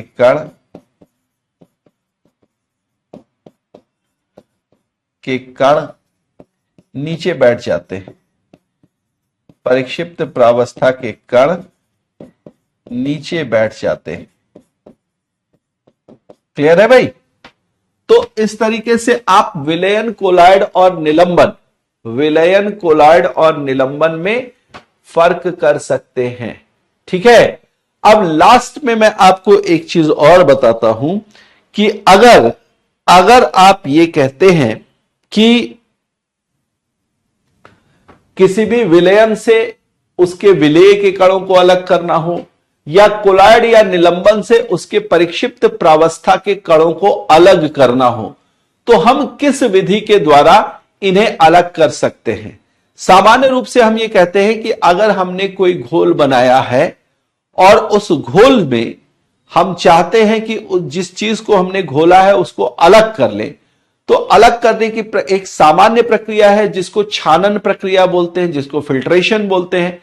तो या तो हम फिल्ट्रेशन की वजह से उसको कर लें, या फिर हम ये कर सकते हैं कि उसको सेंट्रीपिटल प्रोसेस के द्वारा, है ना, सेंट्रीपिटल प्रोसेस के द्वारा, अपकेंद्रण के प्रक्रिया के द्वारा जो है वो हम इस तरीके से उसको चलाएं कि जितने भी उसमें मॉलिक्यूल्स हैं, जितने भी कण हैं, वो कण सारे एक जगह एक सेंटर पर आकर इकट्ठा हो जाए, तो हम उन्हें वहां से अलग कर दें।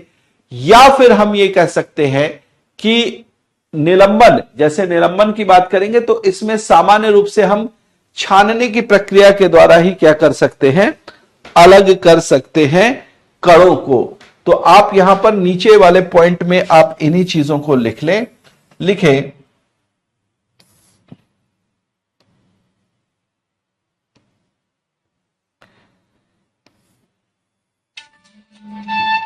इनमें विलेय के कणों को इनमें विलेय के कणों को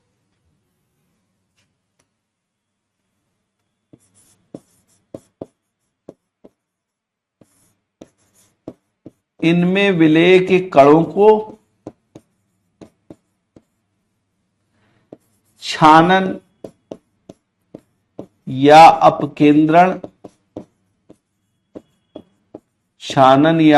अपकेंद्रण की प्रक्रिया से अलग नहीं किया जा सकता।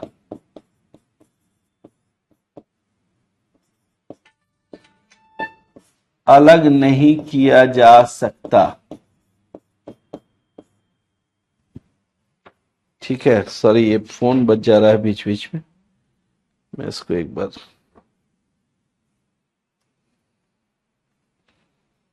अलग नहीं किया जा सकता।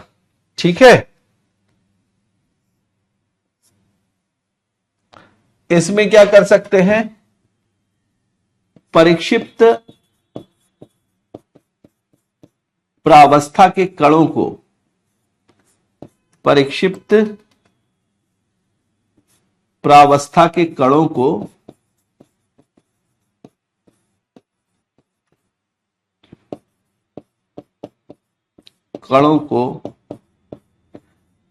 अपकेंद्रण विधि से अलग कर सकते हैं। अपकेंद्रण विधि से अलग कर सकते हैं। अलग कर सकते हैं। और तीसरी चीज क्या है कि यहां पर परिक्षिप्त प्रावस्था के कणों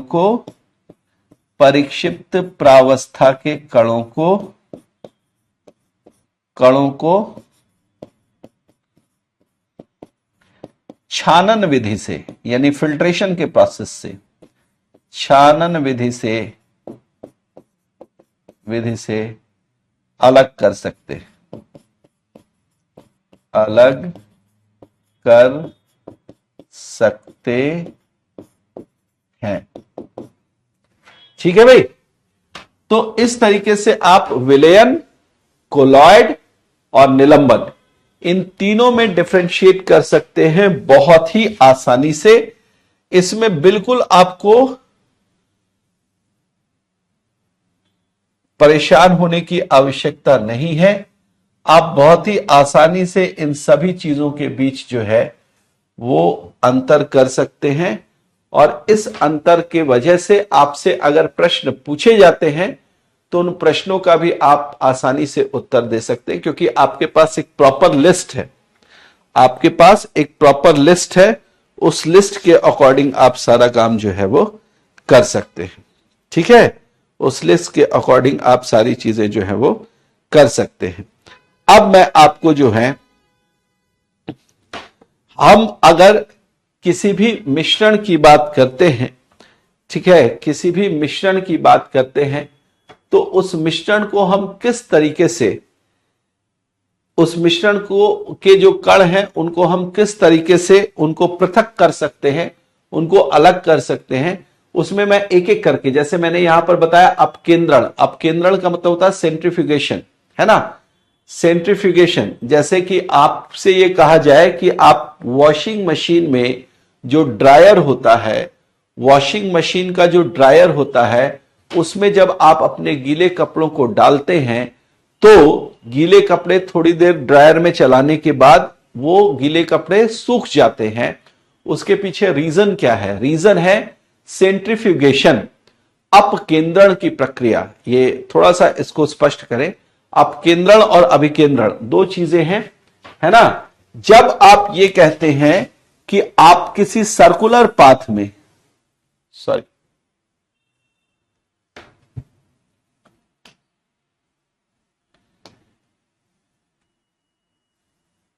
ठीक है, आप किसी सर्कुलर पाथ में किसी चीज को घूमता हुआ देख रहे हैं, तो ये जो बॉडी है, ये जो पिंड है, ये पिंड दो प्रकार के बलों की अनुभूति करता है।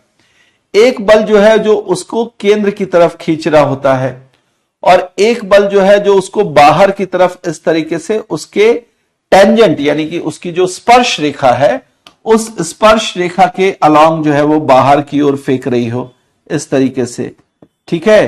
तो ये जो दो बल लगते हैं, उसमें से जो बल अंदर की ओर लग रहा है यानी सेंट्रल की ओर लग रहा है, इसको हम बोलते हैं सेंट्रीपिटल। मैंने शुरुआत में शायद अपकेंद्रण के लिए सेंट्रीपिटल टर्म का यूज कर लिया, वो गलत था, आई एम सॉरी, है ना। यहां पर सेंट्रीपिटल टर्म का यूज करेंगे। सेंट्रीपिटल का मतलब होता है अभिकेंद्री, अभिकेंद्री, अभिकेंद्री का मतलब जो केंद्र की ओर लग रहा हो। अभिकेंद्री का मतलब क्या है? जो केंद्र की ओर लग रहा हो, और एक बल इस पर लगेगा जो इसको बाहर की ओर खींच रहा होगा। इस बल को हम बोलेंगे क्या? अपकेंद्री, अपकेंद्री, अपकेंद्री को हम बोलते हैं सेंट्रीफ्यूगल। क्या बोलते हैं इसको?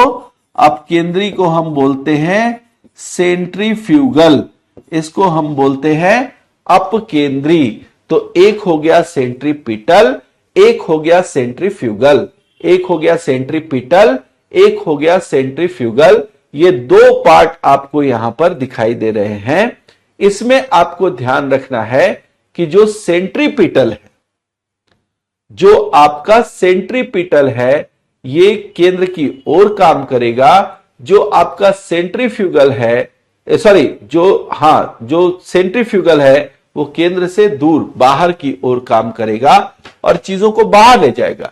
जैसे आपने बाल्टी में पानी भरा, आधी बाल्टी पानी है, और उस पानी, इवन पूरी बाल्टी आप पानी भर लीजिए, और बाल्टी में पानी को भरने के साथ आपने उसके जो हैंडल है उस पर एक रस्सी बांध ली, और उस रस्सी को लेकर इस तरीके से घूमना शुरू किया सर्कुलर। उसमें जब आप तेजी से घूमने लगेंगे तो आप देखेंगे कि बाल्टी में जो पानी है वो गिर नहीं रहा है, वो बाहर की ओर नहीं आ रहा है। बाहर की ओर न आने की वजह क्या है? अगर आप बाल्टी को लेकर इस तरीके से पूरा घूम रहे हैं, तो उस घूमने की वजह से जो सर्कुलर मूवमेंट में वो बॉडी आ गई, उस सर्कुलर मूवमेंट में बॉडी आने की वजह से बाल्टी के अंदर का जो पानी है, वो पानी बाहर की ओर, है ना, बाहर की ओर बल की अनुभूति कर रहा है। यानी बाल्टी के पेंदे से उसके नीचे जो बेस है उसका, उस बेस से बाहर निकलने की स्थिति में है। चूंकि बेस बंद है इसलिए पानी बाहर तो जा नहीं पा रहा है, पानी जो है वो बाल्टी में अंदर की ओर जो है वो खिंच रहा है, और इसकी वजह से ऐसे बाल्टी हो जाने के बावजूद भी पानी जो है वो गिर नहीं रहा है, बल्कि उस घूमती हुई अवस्था में पानी हमेशा जो है वो बाल्टी के अंदर बना रह रहा है। तो वो किस कारण से है? सेंट्रीफ्यूगल फोर्स के कारण। इसी तरीके से मैंने बताया कि वॉशिंग मशीन में जब आप गीले कपड़े को डाल देते हैं तो वो गीला कपड़ा जो है कुछ देर के बाद सूख कैसे जाता है? क्योंकि जब गीले कपड़े को तेजी से आप ड्रायर में घुमाते हैं तो वहां पर सेंट्रीफ्यूगेशन होता है, वहां पर अपकेंद्रण होता है, और उससे जो पानी की बूंदें हैं या पानी का कंटेंट जो कपड़ों में है वो बाहर की ओर निकलता है। और आपने देखा होगा कि ड्रायर की दीवार जो है, ड्रायर की दीवार में छेद होते हैं छोटे छोटे, तो जब ये जल की बूंदें वहां से तीव्रता से निकलकर उस छेद से होकर बाहर वाले पैसेज से गुजरती है, तो आपने बाहर पाइप निकाला होता है वॉशिंग मशीन से, उस पाइप से पानी जो है वो तेजी से निकलता है। तो वहां आप जितनी तेजी से ड्रायर को घुमाते हैं कि वो ड्रायर उस पानी को खींचकर बाहर की ओर खींचकर और उसे बाहर निकाल देता है। और इवन स्थिति ऐसी होती है कि जब आप एक निश्चित समय तक उस ड्रायर को घुमाते हैं तो वहां पर छोटी छोटी जो जल की बूंदें होती हैं वो भी एक्सट्रीम कंडीशन में वहां से बाहर निकलकर और वॉशिंग मशीन से भी बाहर निकाल दी जाती हैं। इससे कपड़ा जो होता है वो मैक्सिमम सूख जाता है। अब सिर्फ कपड़ा उतने ही भर गीला रहता है जिसमें अब उसके धागे से आप उस जल की बूंद को नहीं निकाल पा रहे हैं जो कि उसमें पूरी तरीके से समाहित हो गया है। तो सिर्फ उतना ही पार्ट जो है वो गीला रहता है, जो कि थोड़ी देर के बाद वो भी वाष्पीकृत होकर सूख जाता है। तो ऐसे में जब आप बात करते हैं किसी भी मिश्रण से कणों को पृथक करने की प्रक्रिया की, कणों को अलग करने की प्रक्रिया की, तो उसमें कई सारे प्रोसेसेस हैं। ये सारे फिजिकल प्रोसेसेस हैं, ये सारे जो है वो भौतिक प्रक्रियाएं हैं, जिन भौतिक प्रक्रियाओं की सहायता से हम क्या कर सकते हैं, जो मिश्रण के विसमांगी मिश्रण के कण हैं उनको अलग कर सकते हैं। इवन समांगी मिश्रण के जो कण हैं उनको भी अलग कर सकते हैं। अलग अलग प्रक्रियाएं हैं, उनको आप एक एक करके यहां पर देख लीजिए। ठीक है, तो मैं आता हूं नेक्स्ट पेज पर और आपको अब मैं बताने जा रहा हूं क्या, आपको मैं बताने जा रहा हूं मिश्रण के घटकों का पृथक्करण। मिश्रण के घटकों के पृथक्करण की प्रक्रियाएं।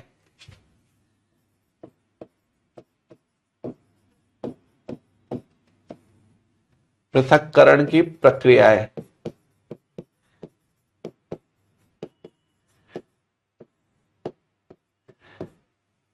ठीक है, मिश्रण के घटकों के पृथक्करण की प्रक्रियाएं।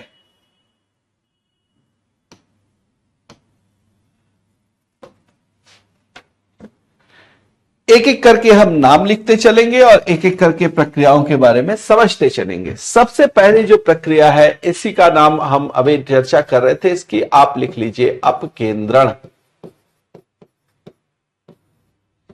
इसको हम बोलते हैं अंग्रेजी में सेंट्रीफ्यूगेशन।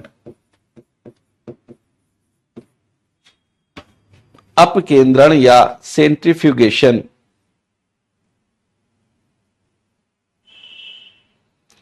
लिखे, जब द्रव में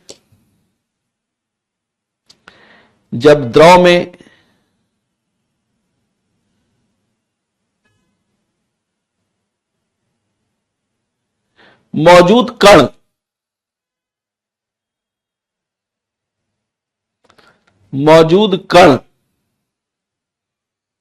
इतने छोटे हों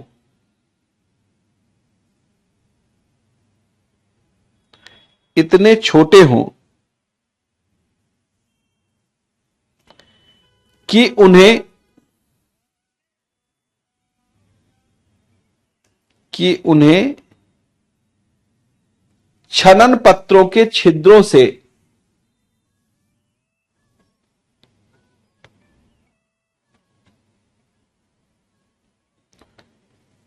छनन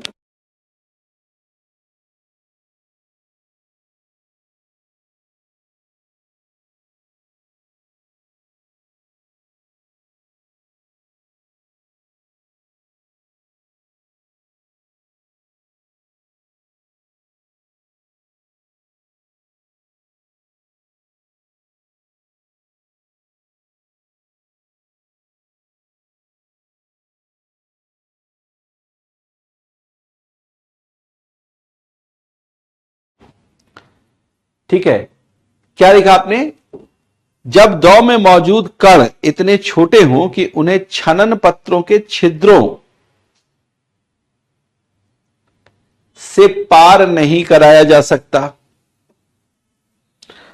छनन पत्र के छिद्रों से पार नहीं कराया जा सकता, तो ऐसे में तो ऐसे में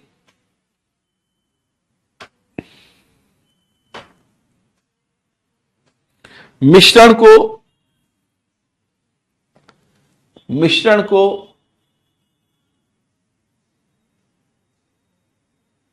तेजी से घुमाया जाता है,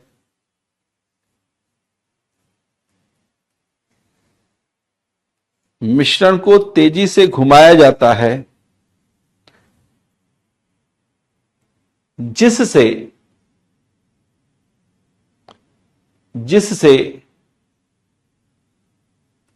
हल्के कण,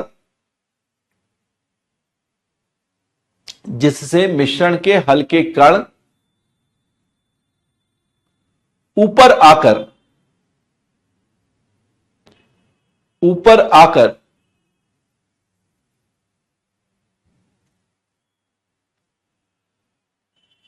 मिश्रण की परिधि में इकट्ठे हो जाते हैं, ऊपर आकर मिश्रण की परिधि में इकट्ठे हो जाते हैं, या किनारे, बर्तन के किनारे इकट्ठे हो जाते हैं। जिस बर्तन में उसे घुमाया जा रहा है उस बर्तन के किनारे में इकट्ठे हो जाते हैं, या मिश्रण के किनारे वाला जो हिस्सा उसमें इकट्ठे हो जाते हैं। इस प्रक्रिया को अपकेंद्रण कहते हैं, इस प्रक्रिया को अपकेंद्रण कहते हैं।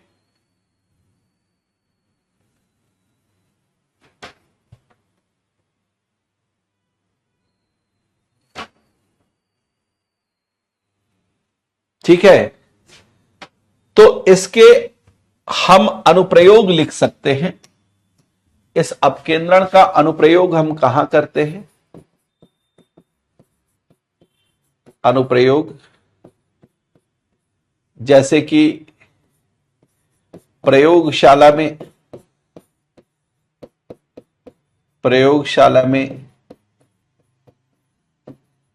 रक्त एवं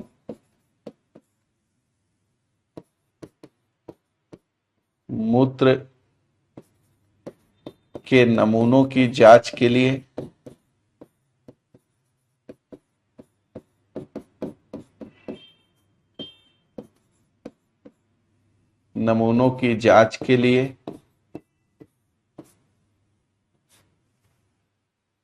ठीक है, एक अनुप्रयोग ये हो गया। दूसरा यहां पर आप ध्यान रखें ओम प्रकाश जी, इसके लिए आपको पता करना पड़ेगा क्योंकि मुझे भी इसकी जानकारी नहीं है, और चूंकि टेक्नोलॉजी की क्लास मुझे नहीं लेनी है, टेक्नोलॉजी की क्लास उपेंद्र अनमोल सर लेंगे। जो मुझे इंफॉर्मेशन है उसके अकॉर्डिंग मैं बता रहा हूं, तो इस वजह से आप एक बार फोन करके पूछ लें कि जो टेक्नोलॉजी की क्लास है वो उपेंद्र अनमोल सर कब से लेंगे। ठीक है, ये स्पष्ट रूप से आप पूछ लें कि उपेंद्र अनमोल सर टेक्नोलॉजी वाली क्लास कब से लेंगे।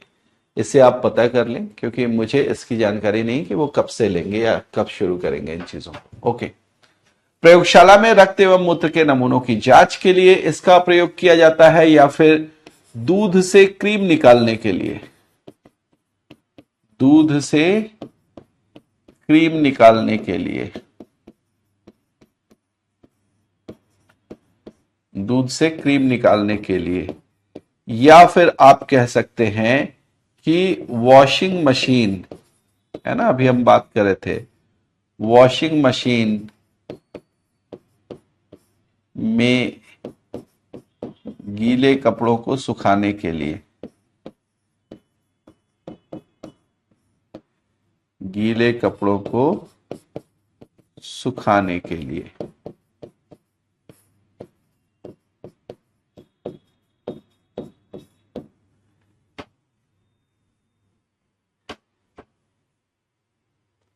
ठीक है, अपकेंद्रण की प्रक्रिया जो है वो यहां से दिखाई देगी। ठीक है, दूसरी प्रक्रिया जो है इसको हम बोलते हैं वाष्पीकरण की प्रक्रिया। क्या बोलेंगे? वाष्पीकरण, इवापोरेशन।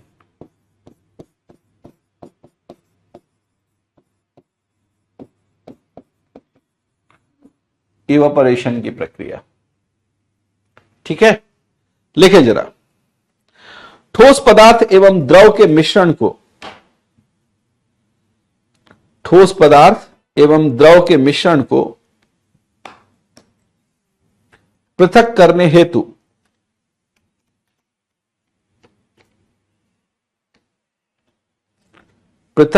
हेतु इस विधि का प्रयोग करते हैं। इस विधि का प्रयोग करते हैं।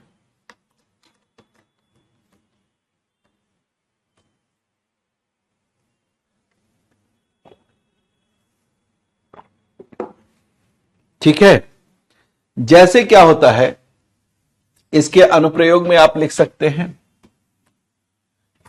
इसका अनुप्रयोग लिख लें।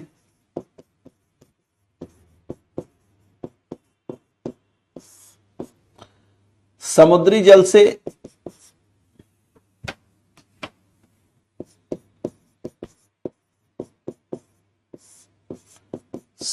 जल से नमक निकालने के लिए,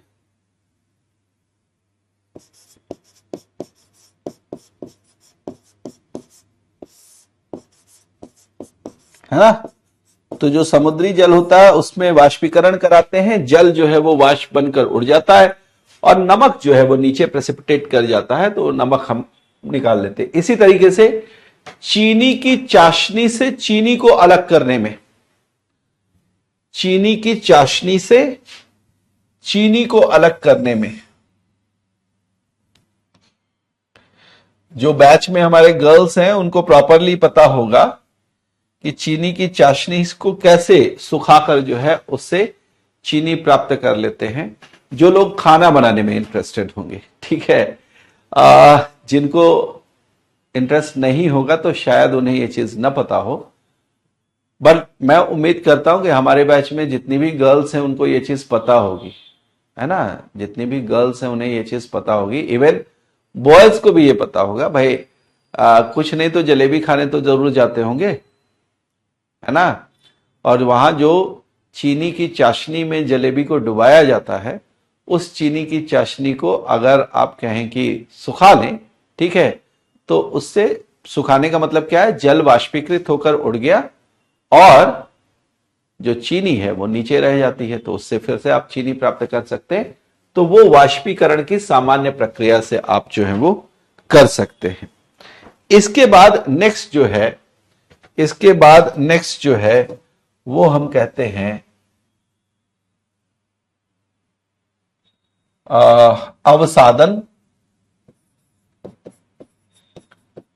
अवसादन एवं निस्तारण। अवसादन एवं निस्तारण, इसको बोलते हैं सेडिमेंटेशन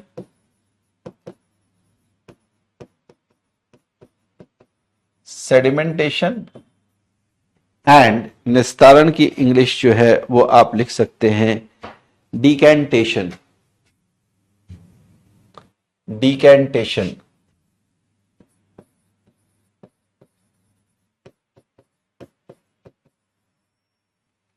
ठीक है, सेडिमेंटेशन एंड डिकैंटेशन।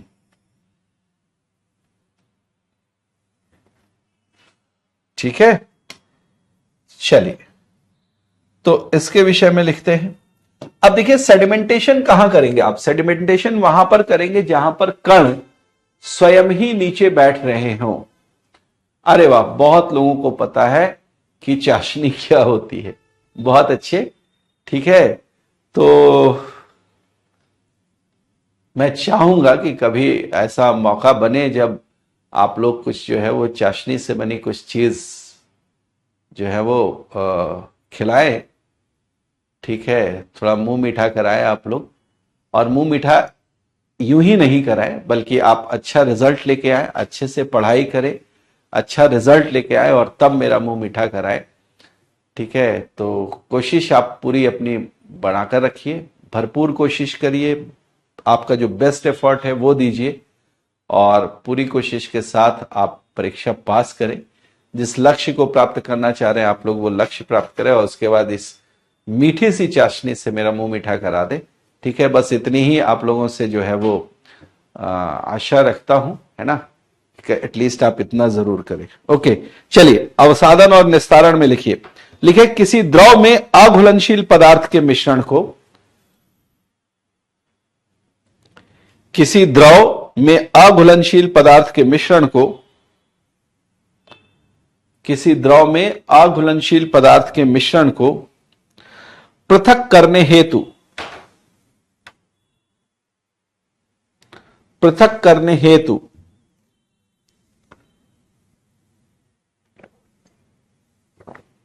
इस विधि का प्रयोग करते हैं।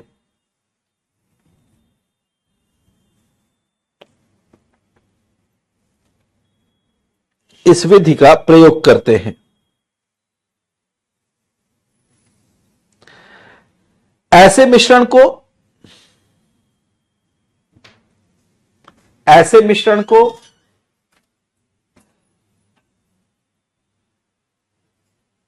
शांत छोड़ देने पर,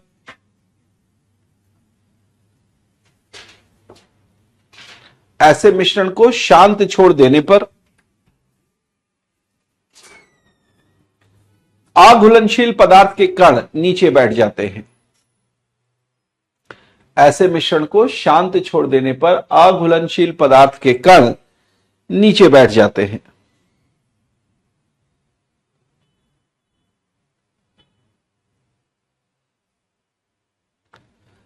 भारी कणों के नीचे बैठने की प्रक्रिया को, भारी कणों के नीचे बैठने की प्रक्रिया को, भारी कणों के नीचे बैठने की प्रक्रिया को अवसादन कहते हैं।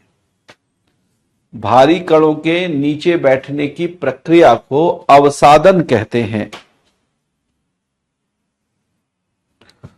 भारी कणों के नीचे बैठने की प्रक्रिया को अवसादन कहते हैं तथा ऊपर से द्रव को अलग करने की प्रक्रिया को, ऊपर से द्रव को अलग करने की प्रक्रिया को निस्तारण कहते हैं। निस्तारण कहते हैं।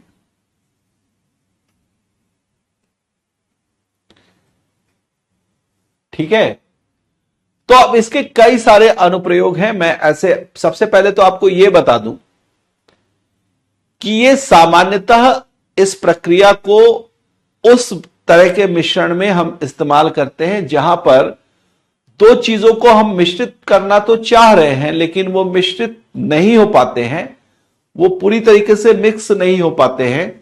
और मिक्स नहीं होने का एक बड़ा कारण होता है उनके घनत्वों में अंतर, है ना, उनके घनत्वों में अंतर। तो ऐसे में क्या होता है कि जब दो चीजें मिल नहीं पा रही हों और घनत्व में अंतर के कारण जब उस मिश्रण को शांत छोड़ा जाता है तो शांत मिश्रण में घनत्व के आधार पर उनमें लेयर्स बन जाती हैं उनकी, है ना, उनमें उनकी लेयर्स बन जाती हैं। तो जो हल्की चीज होगी वो ऊपर रह जाएगी, जो भारी चीज होगी वो नीचे बैठ जाएगी और ऐसी स्थिति में आप हल्की चीज को क्या करते हैं, निकाल लेते हैं। फॉर एग्जाम्पल आपने देखा होगा अनुप्रयोग, अगर हम यहां पर लिखें अनुप्रयोग,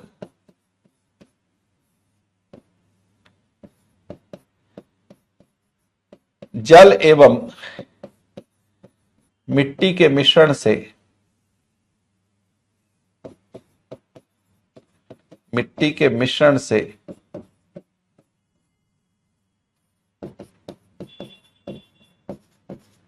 मिट्टी को अलग करना, अलग करने के लिए। तो इसमें क्या कर सकते हैं, इसमें ऐसा कर सकते हैं कि जो मिट्टी है और जो जल है ऐसे आपने घोल दिया है, उसको आप शांत छोड़ दीजिए। मिश्रण को शांत छोड़ने पर चूंकि मिट्टी के कण जल के कण से भारी हैं इसलिए वो नीचे बैठ जाएंगे, उसको हम बोलेंगे अवसादन।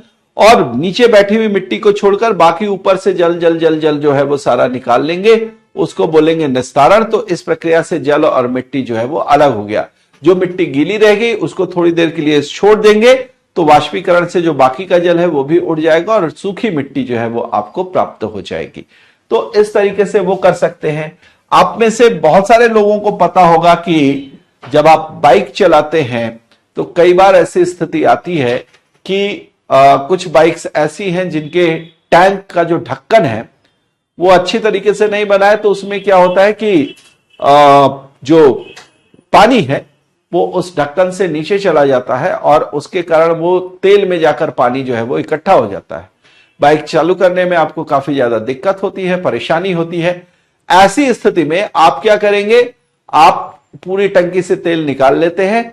आपने देखा होगा कि जो बोतल जैसे ही निकालते हैं, बोतल में तेल निकालते हैं तो तेल का घनत्व तो पानी से कम है, तो तेल ऊपर आ जाता है, पानी नीचे चला जाता है और ऐसी स्थिति में तेल को आप ऊपर से निस्तारित कर लेते हैं, जल जो नीचे बैठा रहता है उसको बाद में फेंक दिया जाता है।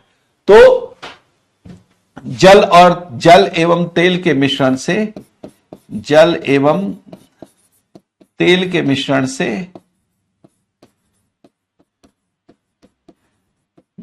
से तेल को अलग करने के लिए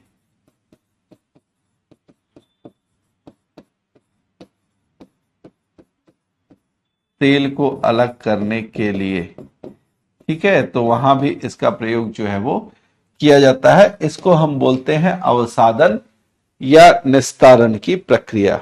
ठीक है, और भी आप कई चीजें अलग कर सकते हैं, जैसे कि जब स्मेल्टिंग होती है, धातु शोधन होता है जिसको बोलते हैं, धातु शोधन की प्रक्रिया में, है ना,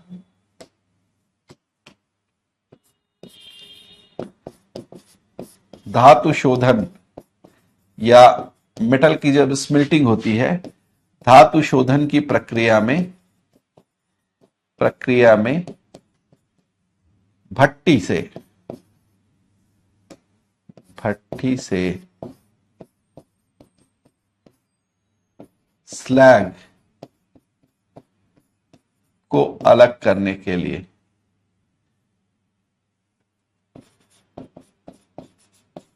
है ना, वहां भट्टी जो ब्लास्ट फर्नेस में जो पूरा अयस्क है पिघला हुआ, उससे स्लैग जो है वो अलग हो जाता है। अलग करने के लिए इसका उपयोग आप कर रहे हैं। ठीक है, तो ये क्या हो गया, अवसादन या निस्तारण हो गया। ऐसी ही कई प्रक्रियाएं हैं, उनको हम कल की क्लास में भी देखेंगे। कुछ और प्रक्रियाएं हैं, कल की क्लास में इस पर चर्चा करेंगे। और उसके बाद मैं आपसे कुछ चीजें जो हैं, है ना, मैं आपसे कुछ चीजें जो हैं वो परमाणु संरचना और रासायनिक बंध के ऊपर भी चर्चा करूंगा। वहां पर हम उस चैप्टर में एंटर कर जाएंगे, क्योंकि यहां पर इन प्रक्रियाओं को समझने के बाद हमारा ये चैप्टर समाप्त हो जाएगा, तो हम नेक्स्ट चैप्टर में भी एंटर कर जाएंगे। ठीक है, तो मिलते हैं कल की क्लास में। उम्मीद है आपको आज की क्लास समझ में आई होगी और अच्छे से पढ़ाई करिए। चीजें जो है जितना ज्यादा रिवाइज कर सके उतना बढ़िया है। और एक छोटी सी चीज, एक छोटी सी गुजारिश और है। वो गुजारिश ये है कि देखिए, जो ग्रुप बना है आप लोगों का, ठीक है, जो ग्रुप बना है आप लोगों का, वो या तो आप प्रश्न पूछने के लिए रखिए, है ना। प्रश्न वो भी कैसे, सब्जेक्ट से रिलेटेड प्रश्न जो है वो ज्यादा पूछे, क्योंकि मैं आपको यहां स्पष्ट कर देता हूं कि मैं या जो भी टीचर्स यहां पढ़ा रहे हैं, हम ना फैकल्टी हैं कैरियरविल के, और कैरियरविल के मैनेजमेंट में हमारी कोई बहुत ज्यादा दखलंदाजी नहीं होती। हमें एज अ फैकल्टी जो चीजें कही जाती हैं करने के लिए, हम उतने ही करने के लिए इंटाइटल्ड है। तो अगर हमारी क्लासेस लगती हैं तो हम आकर क्लास लेते हैं, अगर हमारी क्लासेस नहीं लगती है तो फिर वो या तो मजबूरी ये होती है कि स्टूडियो खाली नहीं होता, या फिर स्थिति ऐसी होती है कि क्लासेस जो है वो एक शेड्यूल के अनुसार चलाई जानी है, तो उसी शेड्यूल की क्लासेस लगती हैं। तो इसलिए हम अपनी तरफ से सिर्फ ये मैनेजमेंट को गुजारिश कर सकते हैं कि क्लासेस जो है उनकी आवश्यकता ज्यादा है बच्चों को, इसलिए उसको बढ़ा दिया जाए। बट सारी चीजें मैनेजमेंट के डिसीजन पर डिपेंड करती हैं, और इसलिए हमारी एक सीमा है इन चीजों को करने की। इसलिए आप कई बार जब आप बात करते हैं आपस में और ये कहते हैं कि ऐसा नहीं हो रहा या ऐसा नहीं हो रहा, तो उसमें हमारी चूंकि जो स्थिति है वो बहुत सीमित है, इसलिए हम अपनी तरफ से जो कोशिश कर सकते हैं वही कोशिश करते हैं। रह गई बात कि पर्सनली जो मैं चीजें कह रहा हूं या कर रहा हूं, वो सिर्फ इस वजह से ताकि आपको किसी तरीके की कोई परेशानी ना हो, नुकसान ना हो। मैं अपनी तरफ से कोशिश करता हूं कि आपको मैक्सिमम चीजें दे दी जाए। तो इसलिए उस ग्रुप का इस्तेमाल अगर आप प्रश्न पूछने में करेंगे तो ज्यादा बेहतर है, बजाय इसके कि आप आपस में खुद वहां पर जो और दूसरी चर्चाएं हैं वो कर रहे हैं, तो वो ना करें। प्रश्न पूछें, प्रश्न जो सब्जेक्ट से रिलेटेड प्रश्न है वो पूछें, वो ज्यादा बेहतर है। हम उसका ज्यादा यूटिलाइजेशन कर पाएंगे, क्योंकि जितनी चीजें आप वहां पर लिख रहे हैं या जितनी चीजें आप आपस में चर्चा कर रहे हैं, उससे ज्यादा बेहतर है कि अगर आप 4 प्रश्न डाल देंगे तो उन 4 प्रश्नों के उत्तर मिलने पर आपको भी फायदा है और अन्य लोगों को भी फायदा है। अगर उनमें से बहुत सारे ऐसे हैं जिनको वो प्रश्न नहीं आ रहे होंगे, उनको भी उसके उत्तर मिलेंगे और उनसे भी उनको भी कुछ फायदा जो हो जाएगा। तो इसलिए कोशिश ये करें आप लोग की इस तरह की चर्चा न करके ग्रुप में और प्रश्न पूछें, क्योंकि प्रश्न पूछने के लिए ग्रुप बनाया गया है। तो उस चीज को आप जो है वहां पर ध्यान रखें, है ना। मिलते हैं कल की क्लास में और कल फिर आगे इस चीज को ले चलेंगे। Thank you very much.